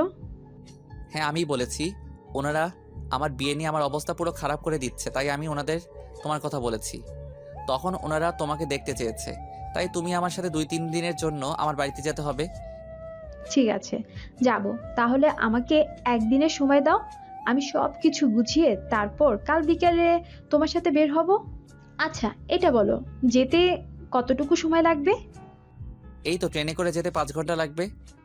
কি, এত দূরে তুমি থাকো? হ্যাঁ, এত দূরে থাকি আমি। তাহলে তুমি কাল বিকেলে রেডি থেকো। আমি বাবা মাকে ও ঈশাকে তোমার কথা জানিয়ে দিচ্ছি। আচ্ছা, তুমি ঈশার সাথে ভিডিও কলে কথা বলবে? আচ্ছা দাও, আমিও দেখি তোমার আদরের বোনটা দেখতে কেমন। হুম। এই নাও, কথা বলো। আকাশ মোবাইলটা ইরার হাতে দেয়। ইরার সামনে তাকিয়ে দেখে মিষ্টি একটা মেয়ে, দেখতে অনেক সুন্দর, তার সাথে অনেক মায়াবী চেহারাও। ঈশা ইরার চেহারা দেখে বলতে থাকে, কে আপনি? আর আমার ভাইয়ার ফোন আপনার কাছে কেন? আমি ইরা। এবার চিনলে তো আমি কে? আরে আমার লক্ষ্মী ভাবি, কবে আসবে ভাইয়ার সাথে আমাদের বাড়িতে? কাল বিকেলে আমরা রওনা দিব। ভাবি, তাহলে তোমার পছন্দের খাবারের নাম বলো, আম্মুকে বলে দিলে আম্মু রান্না করে রেখে দিবে। আরে এইসব লাগবে না। কেন লাগবে না? তুমি তো এখানে 1 ঘন্টার জন্য আসবে না যে নাস্তা করে চলে যাবে? তুমি এখানে কয়েকদিন থেকে তারপর যাবে। ঠিক আছে, তাহলে এখন রাখছি। এই নাও ফোন, তোমার বোনটা ভারী মিষ্টি। আমার একমাত্র বোন বলে কথা। তাহলে এবার উঠতে হবে, বাসায় গিয়ে সব গুছিয়ে নিতে হবে। ঠিক আছে, কিন্তু যাওয়ার আগে একটা কিস তো দিয়ে যাবে। কি বলছো, সবার সামনে দিব নাকি? উফ, কেউ দেখবে না। আকাশের কথা শেষ না হতেই ইরা একটা চুমু দিয়ে দেয় আকাশের গালে। আমি তো কিসের কথা বলেছি। আমিও তো তাই দিলাম। আরে আমি ঠোঁটে দেওয়ার কথা বলেছি। কি বলছো ঠোঁটে? তাও এখানে? তুমি ওড়না দিয়ে ঢেকে কিস দিলেই তো হয়। তুমি চোখ বন্ধ করো। আকাশ চোখ বন্ধ করলে ইরা আকাশের ঠোঁটে নিজের ঠোঁট ডুবিয়ে দেয়। তখন ইরার থেকে মনে হচ্ছিল যেন কারেন্ট বয়ে যাচ্ছে ওর শরীরে। অনেক হয়েছে, তাহলে এবার আমি আসি। তবে সাবধানে যাবে। ওরা দুইজন দুই দিকে চলে গেল। আকাশ নিজের রুমে গিয়ে সব কিছু গুছিয়ে নিতে থাকে। অন্যদিকে ইরা ওর গাড়িতে গিয়ে ওর বাবাকে রাজি করায়। কিন্তু ইরা, তুই যে যাবি ওই দিকটা কে সামলাবে? আব্বু, এখন কি করব? আমি যে ওদের কথা দিয়েছি, এখন তো যেতেই হবে। ঠিক আছে, কিন্তু একটু সাবধানে থাকবি মা। তোর কিছু হয়ে গেলে আমি কি নিয়ে বাঁচবো? তুমি চিন্তা করো না আব্বু, আকাশ অনেক ভালো ছেলে। তাছাড়া ওই দিন তো কথা বলে তুমি নিজেও বুঝতে পারলে। হ্যাঁ, কিন্তু তবুও নিজের খেয়াল রাখবি। যেহেতু কাল বিকালে যাবি, তাহলে সব কিছু ঠিক করে যাবি, যাতে করে তোর অসুবিধা না হয়। ঠিক আছে আব্বু, তাই হবে। ওই দিন রাতের বেলায় একে বের হয়ে ওর আস্তানায় যায়। তোমাদের যে কারণে ডেকেছি, আমি কয়েকদিনের জন্য বাইরে যাব, তাই তাই আমার সাথে কেউ কন্টাক্ট করবে না। প্রয়োজন হলে আমি করব। তাছাড়া আমি যতদিন না ফিরছি ততদিন তানু সব কিছু দেখাশোনা করবে। কি তানু, পারবে তো? হ্যাঁ কুইন, আপনি এত বড় একটা দায়িত্ব আমাকে দিয়েছেন, আমি তো অবশ্যই পালন করব। Very good. তাহলে আমি এবার যাই। তানু, তুই সবটা সামলাবি। এদিকে একে চলে আসে। পরের দিন বিকালে আকাশ নিজের ব্যাগ গুছিয়ে বের হয়। ইরাদের বাড়িতে চলে আসে। আঙ্কেল, ইরা কোথায়? ও তো রুমেই তৈরি হচ্ছে। তোমার সাথে আমার কিছু কথা ছিল। কি কথা আঙ্কেল? দেখো, কিছু মনে করো না, আমার মেয়ে তোমাকে ভালোবাসে, তাই তোমার সাথে ওকে অতদূর পাঠাচ্ছি, কিন্তু ওর যেন কোনো ক্ষতি না হয়। আপনি এই নিয়ে একটু টেনশন করবেন না। তবুও আমাদের শত্রুর অভাব নেই, তাই ওর খেয়াল রেখো। আমি আপনার মেয়ের কোনো ক্ষতি হওয়া ছাড়াই আপনার কাছে নিয়ে আসবো। ওই তো ইরা চলে এসেছে। আব্বু আমি যাচ্ছি, তুমি নিজের খেয়াল রেখো। তুইও নিজের খেয়াল রাখিস মা। আচ্ছা আব্বু আমি যাই। আকাশ চলো, ওখানে গিয়ে আমরা টিকিট কাটতে হবে। ওইসব আমার আগেই কেনা আছে। তাহলে আঙ্কেল আমাদের এইভাবে বিদায় দিন। যাও বাবা, সাবধানে। আমার দোয়া তোমাদের সাথেই থাকবে। আকাশ ইরাকে নিয়ে বেরিয়ে পড়ে। বাসা থেকে বের হয়ে রেলওয়ে যায়। ওখানে ট্রেন আসার জন্য অপেক্ষা করতে থাকে। ট্রেন না আসায় আকাশ বাইরে থেকে কিছু খাবার নেয়, কেননা এতে করে ট্রেনের ভিতর খেয়ে নিতে পারবে খিদে লাগলে। আকাশ খাবার নিয়ে আসে। কিছুক্ষণ পর ট্রেন আসে। ওরা দুজনে গিয়ে উঠে পড়ে, নিজেদের কেবিনে গিয়ে বসে পড়ে।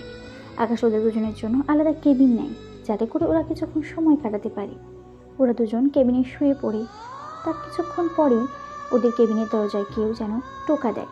তাই আকাশ কেবিন থেকে উঠে গিয়ে দরজা খুলে দেয়। দরজা খুলে সামনে তাকিয়ে দেখে পুলিশ দাঁড়িয়ে আছে। পুলিশ দেখে আকাশ তো ভেবেই পাচ্ছে না কেন পুলিশ এখানে আসবে। অফিসার কোনো সমস্যা হয়েছে? আকাশ পুলিশ অফিসারদের কথা বলে জানতে পারে এখানে বিভিন্ন রকমের ছেলে মেয়ে আসে, এসব কেবিন নেয় আর অনেক কিছু ওরা করে, তাই ওনারা চেক করবে এখানেও কিছু আছে নাকি। দেখুন, আমার সাথে আমার গার্লফ্রেন্ড আছে, ও এখন ঘুমাচ্ছে, তাই আপনারা চুপচাপ এখান থেকে চলে যান। কথাটা বলে পকেট থেকে একটা কার্ড বের করে দেখায়। ওরা কার্ড দেখে স্যালুট দিয়ে চলে যায়। ওরা চলে যাওয়াতে আকাশ দরজা বন্ধ করে দেয়। দরজা বন্ধ করে দিয়ে শুয়ে থাকে। রাত 3টা বাজে। ট্রেন রেলওয়েতে থামে। এবার আকাশ ও ইরাকে এখানে নেমে যেতে হবে, কিন্তু ইরা এমনভাবে ঘুমাচ্ছে সেজন্য আকাশ ইরাকে না ডেকে কোলে নিয়ে নেয়। ইরা এখন আকাশের কোলে, আর ইরার ব্যাগও আকাশের ব্যাগ দুটোই আকাশের কাঁধে নেয়। ওখান থেকে বের হয়ে আকাশ গাড়িতে ইরাকে শুইয়ে দেয় এবং ব্যাগগুলো ড্রাইভার গাড়িকে নিয়ে রাখে। আকাশ আসবে বলে ওর বাসা থেকে আগেই গাড়ি পাঠিয়ে দিয়েছে। এদিকে ইরা অনেক আরামে ঘুমাচ্ছে আকাশের কোলে মাথা রেখে। ওখান থেকে ওরা বাসায় চলে আসে। আকাশ ইরাকে নিয়ে একটা রুমে শুয়ে দেয়। আকাশ যখন আসছিল তখন অনেক রাত ছিল, তাই কেউ জেগে থাকেনি। পরের দিন সকালে এরা ঘুম থেকে উঠে দেখে একটা রুমে শুয়ে আছে। এতে এরা ভয় পেয়ে যায়, কারণ ঘুমিয়েছিল ট্রেনে আর উঠেছে রুমে, সেই জন্য। তাই তাড়াতাড়ি পাশ থেকে মোবাইল নিয়ে আকাশকে কল দেয়। আকাশ তুমি কোথায়? আমাকে কে যেন একটা রুমে আটকে রেখেছে। তুমি 1 মিনিট অপেক্ষা করো, আমি আসতেছি। 1 মিনিটের মধ্যে আকাশ ওই রুমে এসে হাজির। তুমি এসেছো? উফ, আমি তো ভয় পেয়ে গিয়েছিলাম। এতে ভয় পাওয়ার কি আছে? আমি আছি তো নাকি?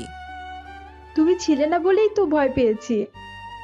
সরি, আসলে তুমি ট্রেনে ঘুমিয়েছিলে, তাই আমি তোমাকে ঘুম থেকে না তুলে কোলে নিয়ে বাসায় চলে আসি এবং এই রুমে শুইয়ে দেই। কি, তুমি আমাকে ওখান থেকে এখান পর্যন্ত কোলে নিয়ে এসেছো? তো কি করব, তুমি ঘুমিয়েছিলে তাই আর কষ্ট করে তোমাকে জাগাইনি। তা কেউ দেখে ফেলেনি তো? ড্রাইভার আঙ্কেল ছাড়া অন্য কেউ দেখেনি। বাড়ির সবাই কোথায়? ওনারা নিচে আছে, তুমি ফ্রেশ হয়ে আসো। তুমি এখানে বসো, আমি ফ্রেশ হয়ে আসতেছি। ইরা কিছুক্ষণ পর ফ্রেশ হয়ে আসলে আকাশ ইরাকে নিয়ে নিচে নামে। এদিকে ইরা তো বাড়িটা দেখে একদম অবাক, কেননা বাড়িটা অনেক বড়। ইরা এতদিন জেনে এসেছিল ওদের বাড়িটাই সবচেয়ে বড়, কিন্তু এখন দেখছে এই বাড়িটা অনেক বড়। ওয়াও আকাশ, তোমাদের এই বাড়িটা দেখি অনেক বড়। ওই একটু একটু বড় আর কি। এখন চলো সবার সাথে তোমার পরিচয় করিয়ে দেই সবার। আকাশ ইরাকে নিয়ে ডাইনিং টেবিলে আসে। আকাশকে এখানে দেখে বাড়ির সবাই অবাক হয়, কেননা আকাশ যে বাড়িতে আসবে তা তো সবাই জানে, কিন্তু তাই বলে রাতেই চলে এসেছে তা ওনারা বুঝতে পারেনি। ভাইয়া, তুই এখন এলি আর ভাবিও দেখি চলে এসেছে। ঈশার মুখে ভাবি নামটা শুনে এর একটা লজ্জা পায়। হয়েছে ভাবি, লজ্জা পেতে হবে না। এরপর ইরা আকাশের বাবা মাকে সালাম দেয়। ওনারা ইরাকে দেখে অনেক খুশি, কেননা ইরা দেখতে ভালো, অনেক সুন্দর, তাই ইরাকে প্রথম দেখে ওনাদের ভালো লেগে যায়। একদম ঠিক হবে বাবা। ঈশা ইরাকে নিয়ে চলে যায় খাবার টেবিলে। ওখানে গিয়ে ইরাকে বসিয়ে দেয়। ইরাকে খাবার দেয়। কিছুক্ষণ পর আকাশ ও টেবিলে এসে খাবার খেতে থাকে। খাবার খাওয়া শেষ হলে ইরা আকাশকে বাবা মাও সহ ইরার সাথে আড্ডা দেওয়ার জন্য চলে যায়। ইরা ওনাদের সাথে অনেকক্ষণ কথা বলতে থাকে। এভাবে ইরা ওনাদের সঙ্গে অনেক ফ্রি হয়ে যায় এই কয়েকদিনেই। এভাবে দেখতে দেখতে 2 দিন কেটে যায়। ইরা আকাশের বাবা মাকে এই কয়েকটা দিনে অনেক আপন করে নিয়েছে। আব্বু আমরা কালকে চলে যাব। সে কি এত তাড়াতাড়ি চলে যাবি? আব্বু বুঝতেই তো পারছো এমনিতে অনেক লেট হয়ে গিয়েছে, তাই আমরা কালকের মধ্যে রওনা দিব। তাই ইরা তুমি ব্যাগ গুছিয়ে রাখবে। আকাশের মুখে চলে যাওয়ার কথা শুনে ইরার মুখটা কালো হয়ে গেল। ইরা মন খারাপ করো না, আমাদের পরীক্ষা শেষ হলেই একেবারের জন্য তোমাকে এখানে নিয়ে আসবো। তাই আব্বু আসি ওকে নিয়ে একটু বের হবো, এখান থেকে ওর জন্য কিছু কিনে দিব, সাথে আমাদের অফিসটা ঘুরিয়ে আনি। ভাইয়া এতে ভালোই হবে, এতে করে আমারও কিছু কেনা হবে। তোর শুধু শপিং করা ছাড়া অন্য কোনো কাজ নেই? যা তাহলে রেডি হয়ে নে, আমরা এখনই বের হব। ওরা দুজনের রেডি হয়ে নেয়। আকাশ ওদের নিয়ে অফিসে যায় প্রথমে। ওখানে পুরো অফিসটা ঘুরিয়ে দেখায়। তোমাদের কি এই একটাই অফিস নাকি? না, আরো 5-6টা আছে, ওইগুলো পরে দেখবে। ঠিক আছে, আমি তাহলে ব্যাগ গুছিয়ে নিই। ইরা কিছুক্ষণ পর ব্যাগ গুছিয়ে নিয়ে নেমে এলো। আকাশ ওর বাবা মা অভিশাপ থেকে বিদায় নিয়ে ইরাকে নিয়ে চলে আসে রেলওয়ে স্টেশনে। ওখানে আবারও আগের মতো ট্রেনে করে চলে আসে। কয়েক ঘন্টা পর ওরা নিজেদের শহরে চলে আসে। ইরা চলো তোমাকে বাড়িতে পৌঁছে দেই। লাগবে না আকাশ, আব্বু গাড়ি পাঠিয়ে দিয়েছে। ঠিক আছে তাহলে তুমি যাও বাড়িতে, আমি যাচ্ছি। কাল তাহলে দেখা হচ্ছে ভার্সিটিতে। হ্যাঁ, অবশ্যই দেখা হবে। ওরা ওখান থেকে চলে যায়। পরের দিন আকাশ আর ইরা ভার্সিটিতে দেখা করে। এখন বলো, আমার পরিবার তোমার কেমন লেগেছে? সত্যি আকাশ, তোমার পরিবার অনেক ভালো। এই অল্প কয়েকদিনে আমাকে অনেক আপন করে নিয়েছে। তাহলে আমাদের পরীক্ষার পর আমরা বিয়ে করে নেব, ঠিক আছে? ঠিক আছে, তাই হবে। ওই দিনের মতো ওরা ওখান থেকে চলে যায়। রাতে আকাশ বাহিরে হয়ে চলে আসে ওই জঙ্গলের ভিতর। কিন্তু আজকে আকাশ নিচে থেকে ওই রুমের ভিতর বসে আছে, যাতে করে আকাশ ওই একে ধরতে পারে। কেননা ওই একে 5-6 জন মেয়ে নিয়ে এখানে, তাই এখানে ওদের ধরতে হবে। ঠিক তেমনটাই হলো। একে ওই দরবল নিয়ে ওই বাড়িতে ঢুকে যায়। ওখানে ঢুকেই দেখে আকাশ গুলি আর বোমা নিয়ে বসে আছে। ওই, কে তুই? এখানে কি করছিস? আমি কে তা পরে জানবি, আগে বল তোদের মধ্যে একে কে? আমি একে। এখন বল, কে তুই? কথাগুলো বলে ওখান থেকে একটা মেয়ে বেরিয়ে এলো, কিন্তু মুখে মাস্ক পরা। তাই আকাশের মেয়েটার চেহারা দেখতে পাচ্ছে না, এবং মেয়েটা আকাশের চেহারা দেখতে পাচ্ছে না। আমি কে তা একটু পরে জানতে পারবি। বাহিরে এই আওয়াজগুলো শুনতে পাচ্ছিস? এইগুলো কমান্ডো গাড়ি। তোর স্যালেন্ডার না করলে এখান থেকে বেঁচে ফিরতে পারবি না। ও তাই নাকি? তাহলে তুই কি পুলিশের লোক, নাকি অন্য কোনো ডিপার্টমেন্টে কাজ করছিস? হুম। কথা না বলে তোদের মুখের মাস্কগুলো খোল তাড়াতাড়ি। এইদিকে একে তানু ওরা বাহিরে পরিস্থিতি দেখে ভালো করে বুঝতে পেরেছে সত্যি এখান থেকে বের হওয়া অসম্ভব। তার উপর ছবির ফ্রেমটাও ভাঙা, নয়তো ওরা নিচে চলে যেতে পারতো। আমরা স্যালেন্ডার করছি, তবু আমাদের প্রাণে মারবেন না প্লিজ। কোনো চালাকি না, মুখের মাস্ক খুলে হাতগুলো উপরে উঠাও। এদিকে তানু একে কোনো উপায় না পেয়ে ওরা সবাই মাস্ক খুলে দেয়, কিন্তু একে এখনো খুলেনি। এই যে আপনাকে কি আলাদা করে বলতে হবে একে? এরপর একে মাস্ক খুলে দেয়। আকাশ সামনে তাকিয়ে দেখে মেয়েটি হচ্ছে ইরা। ইরাকে দেখিয়ে না চাইতেও আকাশের হাত থেকে বন্দুক পড়ে যায়। বন্দুক পড়ে যাওয়াতেই তানু বন্দুকটা নিয়ে আকাশের মাথায় ধরে। এখন তুই আমাদের এখান থেকে বের করবি, নিয়ে যাবি? তানুকে এভাবে দেখে একেও বাকি লোকেদের ধরা না খাওয়ায় একটা আশা দেখতে পায়, কেননা ওরা আকাশের মাধ্যমে এখান থেকে চলে যেতে পারবে। কিন্তু এদিকে ইরা আকাশের দিকে তাকিয়ে কি যেন ভাবছে, কারণ আকাশের চোখ দিয়ে পানি পড়ছে। তাই ইরা ঠিকই খেয়াল করে। চিন্তা করিস না, আমরা তোকে মারবো না, তাই কান্না থামা। তুই শুধু আমাদের এখান থেকে বাঁচিয়ে দে, তাতেই হবে। আকাশ ওর পকেট থেকে মোবাইল বের করে। মিশন ক্যান্সেল, তাই তোমরা চলে যাও এখান থেকে। It's my order. Akash order দেওয়া কমান্ডোগুলো গাড়ি নিয়ে চলে যায়, কিন্তু আকাশ এখনো দেয়ালে হেলান দিয়ে বসে আছে। তখন তানু বলে ওঠে, দেখ তো তোরা বাইরে থেকে কমান্ডোগুলো গিয়েছে কিনা। ওদের মতো একজন বাহিরে ভালো করে দেখে জানায় সবাই চলে গিয়েছে। কুইন, একে এখন কি করব? ওর মাস্কটা খোল। আমাকে দেখার পর এই একটা কথাই বলছে না, নাই এখান থেকে উঠছে, তাই আগে ওর মুখটা দেখা। ইরার কথা মতো তানু মুখের মাস্ক সরালে এবার ইরা আকাশের চেহারা দেখে নিজেই বসে যায় আকাশের মতো। ইরা বসে যাওয়াতে বাকি সবাই ইরার দিকে তাকিয়ে আছে। কুইন, একে কি মেরে ফেলবো, নয়তো এই আমাদের মেরে ফেলবে? ইরা তখনও চুপ করে আছে এবং আকাশের মতো চোখ দিয়ে পানি ফেলছে। এখন সবাই ইরাকে ঠিক করা নিয়ে ব্যস্ত, তাই আকাশ ওখান থেকে বের হওয়ার সময় ইরার কাছে যায় এবং হাতটা বাড়ি দেয় ইরার দিকে। ইরা আকাশের হাত ধরে উঠে পড়ে এবং আকাশের ছাদে যেতে থাকে। তা দেখে তানু ও বাকিদের মাথায় কিছু ঢুকছে না। ইরা যখন ওই ছেলের সাথে যেতে থাকলো তখন তানু বা বাকিরা আর কিছু বলল না। ইরাকে গাড়িতে বসে আকাশ নিজেও গাড়িতে বসে পড়ে। ইরা এখনও আকাশের দিকে তাকিয়ে কান্না করছে। আকাশ গাড়ি চালিয়ে ইরাকে ওর বাড়ির সামনে নামিয়ে দিয়ে চলে যায়। আকাশে যাওয়ার পর ইরা আকাশ বলে চিৎকার দিয়ে হাঁটু মেরে বসে পড়ে। ইরা চিৎকার শুনে রফিকুল ইসলাম বাড়ির ভিতর থেকে বের হয়ে ইরার কাছে আসে। কি হয়েছে ইরা, এভাবে কাঁদছিস কেন? ও আব্বুকে জড়িয়ে ধরে কান্না করতে থাকে। আব্বু, আকাশ আমার আসল পরিচয় জেনে গেছে। কিভাবে হলো এইসব? তাহলে শোনো, ইরা এবার ওর আব্বুকে ঘটে যাওয়া সব কথা বলতে শুরু করে। আকাশ আমার সাথে একটু কথা বলেনি আব্বু। তুই চিন্তা করিস না, আমি আকাশকে বুঝিয়ে নিয়ে আসবো ইরা। না বাবা, এতেও কোনো কাজ হবে না আব্বু। ও কখনোই আসবে না। কেননা আকাশ এসেছিল মূলত একে মারতে, কিন্তু আজকে যখন ও জানলো আমি একে, তখন ও অনেক কান্না করেছিল, আমাকে নামিয়ে দিয়ে চলে গেল। এইদিকে রফিকুল ইসলাম ইরাকে বাড়ির ভিতরে নিয়ে যায়।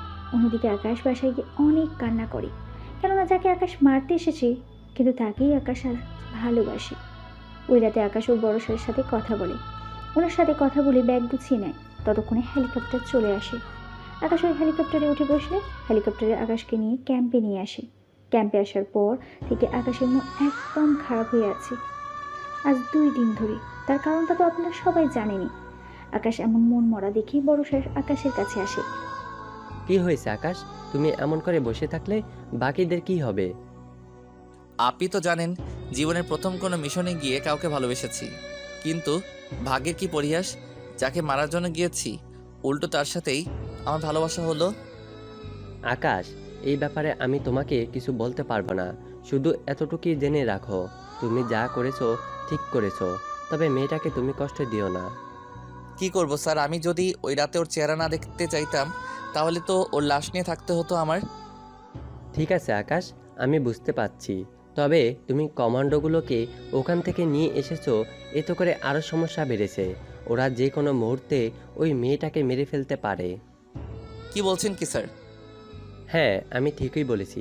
আমি জানতে পেরেছি ওরা ওই মেয়েটাকে যদি একবার চিনে যায় তাহলে একে ওরা প্রাণে মেরে ফেলবে। তাই আমি বলেছিলাম কি, তুমি তোমার ভালোবাসার মানুষটাকে বাঁচাও। যদিও সে অনেক লোককে মেরেছে, কিন্তু ওকে বাঁচানো তোমার কর্তব্য। তার উপর তোমার বাবা মা, বোন সবাই ইরাকে নিজেদের বাড়ির বউ ধরে নিয়েছেন। যদি ইরা না থাকে তাহলে তো বাকিটা তুমি বুঝতেই পারছো। কিন্তু স্যার, ওর উপরে যে সব প্রশাসন ক্ষেপে আছে, ও কোনো খারাপ কাজ করতে পারে না স্যার। ও যাদের মেরেছে ওরাই উল্টা খারাপ কাজ করতো। সেজন্য বলছি, তুমি গিয়ে ইরার পাশে দাঁড়াও, ওকে বিয়ে করো, তোমার বাড়িতে নিয়ে যাও। এতে করে তোমার বাড়ির সবাই খুশি হবে, মেয়েটাও বেঁচে যাবে, কারণ তোমার বাড়িতে কোনো প্রশাসনের লোক যাওয়ার সাহস করবে না। তাহলে আমি কালকেই গিয়ে ওকে নিয়ে আসবো, কিন্তু স্যার তার আগে তো আমাদের একটা মিশন আছে, ওটা শেষ করতে হবে, তারপর আমি যাব। তুমি যা ভালো বুঝো, বয়সে আমি তোমার বড়, তার ওপর সিনিয়র, কিন্তু আমি তোমাকে নিজের ছেলের মতো দেখি, তাই আমি চাই না তুমি কষ্টে থাকো। তাহলে স্যার আপনি কালকের মিশনটা শেষ করে যাচ্ছি। আকাশ ওখান থেকে চলে যায়। অন্যদিকে আকাশ এভাবে কোনো কিছু না বলে যাওয়াতে ইরা এই 3 দিন ধরে ঘরের দরজা বন্ধ করে রাখে। সব সময় ঠিকমতো খাবার খায় না। এতে করে ইরার অবস্থা 3 দিন খারাপ হয়ে যাচ্ছে। ইরার এই অবস্থা দেখে ইরার আব্বু আকাশের বাড়িতে কল করে। কল করলে কলটা ঈশা রিসিভ করে। আসসালামু আলাইকুম, কে বলছেন? আমি ইরার আব্বু বলছি। তুমি কে মা? আমি ঈশা। আপনার কাকে প্রয়োজন? আঙ্কেল, আব্বুকে না আম্মুকে? এটা কি আকাশের বাড়ির নাম্বার? জি আঙ্কেল, আমি ভাইয়ার ছোট বোন ঈশা। আসলে আমার ইরার অবস্থা অনেক খারাপ। ও দিন দিন আমার মেয়েটা মৃত্যুর দিকে চলে যাচ্ছে। কি হয়েছে ভাবির? ইরার অবস্থা অনেক খারাপ। এরপর উনি ইরার সব সমস্যার কথা ঈশাকে বলে। সব কথা শোনার পর ঈশা বলে, আঙ্কেল, আপনি চিন্তা করবেন না, আমি ভাইয়াকে বুঝিয়ে বলবো। কিন্তু ভাইয়াকে এখন পাবো না, কল দিয়ে 2 দিন পর ফোনে পাবো। যা করার তাড়াতাড়ি করবে, যেন দেরি না হয়ে যায়। ঠিক আছে আঙ্কেল। ঈশা ওনার সাথে কথা বলে ওর বাবা মাকে কথাগুলো বলে, কিন্তু আকাশ কোথায় আছে তা এখন ওনারা কেউই জানেন না। অন্যদিকে আকাশ চলে যায় মিশনে। মিশনে আকাশ তেমন আগের মতো নেই, কেন যেন মন মরা হয়ে থাকে। কিন্তু আকাশের এমন অবস্থা ও টিমদের জন্য খারাপ অবস্থা নিয়ে আসতে পারে, তাই আকাশ অনেক ফোকাস দিয়ে মিশন শেষ করতে থাকে। মিশনে আকাশের অন্যমনস্কর কারণে আকাশের হাতে গুলি লাগে। গুলি লাগার ফলে কয়েকজন আর্মি আকাশকে প্লেনে নিয়ে যেতে থাকলে আকাশ না করে দেয়। এরপর গুলি বের করে ওই জায়গায় বেঁধে নেয়। এরপর এরার কথা চিন্তা করে আকাশে আরও অনেক হিংস্র হয়ে ওঠে। এক এক করে ওদের মেরে ফেলে আকাশ। ওদের সবাইকে মেরে আকাশ ওর টিমদের নিয়ে চলে আসে ক্যাম্পে। ক্যাম্পে আকাশের এমন অবস্থা দেখে বর্ষা জানতে চাইলে বাকি অফিসাররা আকাশের কথাগুলো বলে। আকাশ, এমন করলে তুমি মিশন শেষ করতে পারবে না। তোমাকে একটা কথা বলার ছিল আকাশ। তোমার বোন কল দিয়েছিল, বলল ইরার অবস্থা অনেক খারাপ। ঠিকমতো খাবার না খাওয়াতে মেয়েটার অবস্থা এতটাই খারাপ যে তুমি না গেলে ওকে বাঁচানো যাবে না। তুমি ওর কাজ নিয়ে চিন্তা করো না। আমি তোমাকে কথা দিচ্ছি আকাশ, তোমার সাথে ওর বিয়ের পর আমি ওর সব রেকর্ড মুছে দেব। তাই আমি চাই তুমি ওকে গিয়ে বাঁচাও। বড় অফিসারের কথাগুলো আকাশ একটা হেলিকপ্টার নিয়ে বেরিয়ে যায় ইরার বাড়ির উদ্দেশ্যে। ওখানে গিয়ে দেখে বাড়ির চারপাশে অনেক কমান্ডো, সাথে পুলিশ। আকাশ ওখানে যাওয়াতে ওরা আকাশের দিকে বন্দুক তুলে ধরে, কিন্তু ওই সময় আকাশ নিজের পরিচালনা দেওয়াতে ওরা বন্দুক নামিয়ে নেয়। এখানে কেন আপনারা এসেছেন? স্যার, আমরা জানতে পেরেছি ইরা ইসলামী আসলে একে, তাই আমরা ওনাকে গ্রেপ্তার করতে এসেছি। যদি উনি আমাদের হাতে ধরা না দিতে চায় তাহলে ওনাকে মেরে ফেলার অর্ডার আছে। এইরকম অর্ডার কি দিয়েছে? স্যার দেখুন, আমরা এই ব্যাপারে কিছু জানি না। আমাদের এই পুলিশের সাথে আসতে বলা হয়েছে, তাই আমরা এসেছি। কিন্তু ভেতরে কোনো লোকজন আছে কিনা তা আমরা জানি না। তার সাথে ভিতরে কতটা বিপদ এই সম্পর্কে না জেনে আমরা ভিতরে না গিয়ে এখানে অপেক্ষা করতেছি। স্যার, আপনি এখানে কেন এসেছেন? সেই বিষয় পরে বলবো, তোমরা এখানে অপেক্ষা করো। ভিতরে যা কিছু হয়ে যাক না কেন, কেউ গুলি করবে না। যদি কেউ গুলি করো তাহলে তাকে মেরে ফেলতে আমার 1 সেকেন্ডও সময় লাগবে না, তাই তোমরা এখানেই থাকবে। ঠিক আছে, তাই হবে। আপনি ভেতরে যান, আমরা পাহারা দিচ্ছি। আকাশ ভিতরে চলে যায়। ভিতরে গিয়ে দেখে রফিকুল ইসলাম অনেক ভয় পেয়ে আছে। সেজন্য আকাশ ওনার কাছে যায়। উনি আকাশকে ধরে বলতে থাকে, আকাশ, মেয়েটাকে বাঁচাও। ও যে কয়েকদিন ধরে খাওয়া দাওয়া বন্ধ করে দিয়েছে, তার উপর বাড়ির বাইরে পুলিশ কমান্ডো। কি করব আমি কিছুই বুঝতে পারছি না। আঙ্কেল, আপনি একদম চিন্তা করবেন না, আমি ইরাকে নিয়ে যাব হসপিটালে। কিন্তু বাইরে ওরা দাঁড়িয়ে আছে, ওরা তো ইরাকে দেখা মাত্রই গুলি করে দিবে। আপনি একটু চিন্তা করবেন না, আমি ইরাকে নিয়ে যাব ডক্টরের কাছে। এখানেও তো ওরা চলে আসবে। আসতে পারবো না, আমি অন্য একটা হসপিটালে নিয়ে যাব, যেখানে কোনো লোককে আসতে পারবে না। তাই আপনি দেরি না করে চলুন, ইরাকে বের করে নিতে হবে। আকাশ ইরার কাছে গিয়ে ওকে ধরে কান্না করতে থাকে। এই প্রথম আকাশ কান্না করছে ইরাকে জড়িয়ে ধরে, কেননা ইরা অনেক শুকিয়ে গেছে, চেহারাটা অনেক খারাপ হয়ে গিয়েছে, অনেকটা কালো। এদিকে ইরাও আকাশকে দেখে কান্না করে দেয়। আকাশ, তুমি এসেছো। আমি মনে হয় আর বাঁচবো না আকাশ। কিছু হবে না তোমার ইরা, আমি তো আছি, কিছু হতে দিব না। আমি তোমাকে হসপিটালে নিয়ে যাব। তা সম্ভব না আকাশ, বাহিরে কমান্ডো আর পুলিশ, ওরা আমাকে বাঁচতে দিবে না আকাশ। তোমাকে এটা নিয়ে ভাবতে হবে না। আকাশ ইরাকে কোলে তুলে নেয়। আকাশের পিছু পিছু রফিকুল ইসলাম আসতে থাকে। আকাশের কোলে ইরাকে দেখে পুলিশগুলো বন্দুক তাক করে। এতে ইরা ভয় পেয়ে আকাশকে জড়িয়ে ধরে। কিছু হবে না তোমার, আমি আছি তো। আমি থাকতে এরা তোমার কোনো ক্ষতি করতে পারবে না। এই তোদের সাহস কি করে হয় আমার দিকে বন্দুক তাক করার? আকাশের চেঁচানো দেখে পুলিশ সহ কমান্ডোগুলো ভয় পেয়ে গেছে। আকাশ ইরাকে নিয়ে হেলিকপ্টারে বসে, সাথে রফিকুল ইসলামও উঠে বসে। আকাশ হেলিকপ্টার ওড়ানোর জন্য প্রস্তুত। তখন আকাশ ওদের বলে, আমি ওকে নিয়ে যাচ্ছি, তাই তোমাদের ভালো হবে তোর পিছু ছেড়ে দেওয়া। কথাগুলো বলে আকাশ হেলিকপ্টার নিয়ে চলে যায় আর্মি হসপিটালে, যেখানে আর্মি লোকদের কোনো সমস্যা হলে ওদের এই হসপিটালের ভিতরে চিকিৎসা করা হয়। এখানে আর্মির লোক ছাড়া বাইরে কাউকে চিকিৎসা দেওয়া হয় না।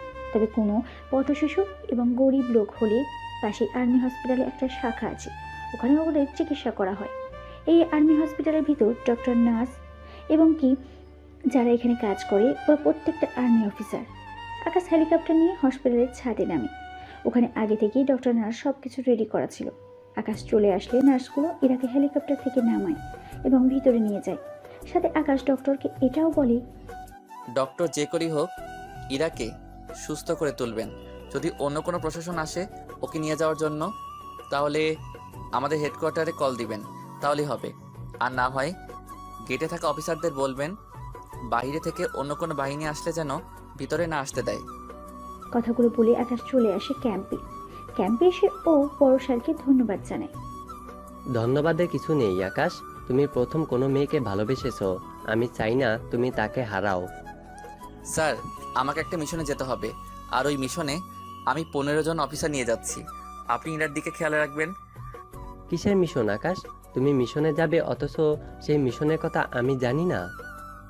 স্যার, এটা ব্যক্তিগত মিশন, আমি না পর্যন্ত আপনি ইরার খেয়াল রাখবেন। আর আমার বাবা মাও আমার বোনকে এখানে নিয়ে আসার ব্যবস্থা করবেন স্যার। ঠিক আছে, আমি এখনই অফিসার পাঠিয়ে দিচ্ছি, ওরা তোমার পরিবারকে এখানে নিয়ে আসবে। কথাগুলো বলে আকাশ রেডি হয়ে নেয়। সাথে 15 জন অফিসারকে নিয়ে চলে যায় মিশনে। আজকের মিশনটা হচ্ছে ইরার লোকের বিরুদ্ধে, কেননা ইরার সবগুলো তথ্য তানু প্রকাশ করে দিয়েছে। সেজন্য আজকে ইরার এই অবস্থা। আকাশ অফিসারদের নিয়ে চলে যায় ইরার আস্তানায়।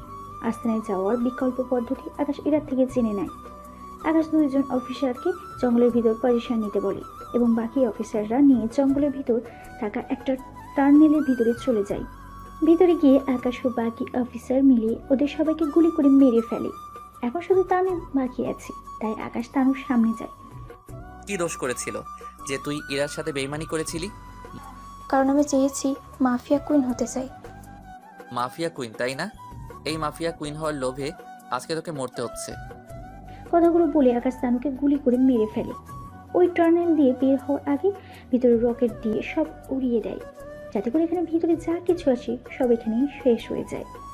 অন্যদিকে আর্মি ডক্টররা ইরাকে অনেক সুস্থ করে তোলে। ইরার জ্ঞান ফেরে, শুধু আকাশকে খুঁজছে। তখন ইরার আব্বু ইরাকে বলে, তুই কোনো চিন্তা করিস না মা, আকাশ ফিরে আসবে তোর কাছে। ও একটু বাইরে গিয়েছে। এই দেখ তোর সাথে কে কে দেখা করতে এসেছে। এরপর ইরা একটু মাথাটা ঘুরিয়ে দেখে আকাশের বাবা, মা ও সহ ঈশা দাঁড়িয়ে আছে। ইরা ওনাদের থেকে চোখের পানি ফেলতে থাকে। কাঁদছি না মা, দেখবি সব ঠিক হয়ে যাবে। তুই আমার ঘরের একমাত্র বৌমা হবি। হ্যাঁ ভাবি, তুমি একদম চিন্তা করো না। ভাইয়া কাজে গিয়েছে, কালকেই ফিরে আসবে। তার আগে তোমাকে সুস্থ হতে হবে, যাতে করে ভাইয়া তোমাকে আগের মতো দেখে। এদিকে ইরা অনেকটা সুস্থ হলে আকাশের বাবা, মা ইরার বাবাকে আকাশদের বাড়িতে নিয়ে আসে। অন্যদিকে আকাশ মিশন শেষ করে ক্যাম্পে আসে।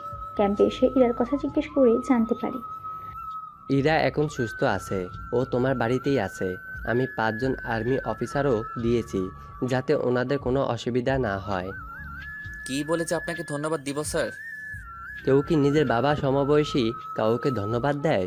তুমি এখন বাড়িতে যাও আর ইরাকে বিয়ে করে লম্বা একটা ছুটি কাটাও। কিন্তু স্যার, আপনাকেও আমার সাথে যেতে হবে। কিন্তু আমি না থাকলে এই দিকটা। চিন্তা করবেন না, অন্য একজন সামনে নিব। ঠিক আছে, চলো তাহলে। আকাশ ওনাকে নিয়ে চলে যায় ওর বাসায়। ওখানে গিয়ে আকাশ ইরাকে দেখতে পায়। ইরা আকাশকে দেখতে পেয়ে দৌড়ে এসে জড়িয়ে ধরে। সরি আকাশ, আমার ভুল হয়ে গেছে। কান্না করতে হবে না, কাজী সাহেব বিয়ে পড়ান। তুমি কাজে নিয়ে এসো। বারে তোমাকে ভালোবেসেছি বলেই তো হারাতে দেইনি। তাছাড়া বড় স্যারও আমাকে অনেক সাহায্য করেছে, তাই স্যারকেও সঙ্গে করে নিয়ে আসলাম। তাহলে কাজী সাহেব আপনি বিয়ে পড়ান। কাজী সাহেব বিয়ে পড়ানো শুরু করে দিল। বিয়ে শেষে কাজী সাহেব রেজিস্ট্রি খাতে এগিয়ে দিলে আকাশ ও ইরা সাইন করে দেয়। ওদের বিয়ে পড়িয়ে কাজী সাহেব চলে যায়। এরপর ক্যাম্পে কাজ থাকায় কারণে আকাশ বড় স্যারও চলে যায় ওখান থেকে। ভাইয়া, তাহলে সবকিছু ঠিক হয়েছে? তাহলে বড় করে একটা অনুষ্ঠান করব। তা অবশ্যই করা যায়, কিন্তু একে উফ সরি ইরা, তুমি কি বলো? আকাশের মুখে একে কথা শুনে ওখানে সবাই হাসতে থাকে, আর এই হাসির মাধ্যমে সেনাবাহিনীর মাফিয়া কুইনের মিলন হয়। গল্পটা কেমন হয়েছে তা আপনারা সবাই অবশ্যই কমেন্ট করে জানাবেন।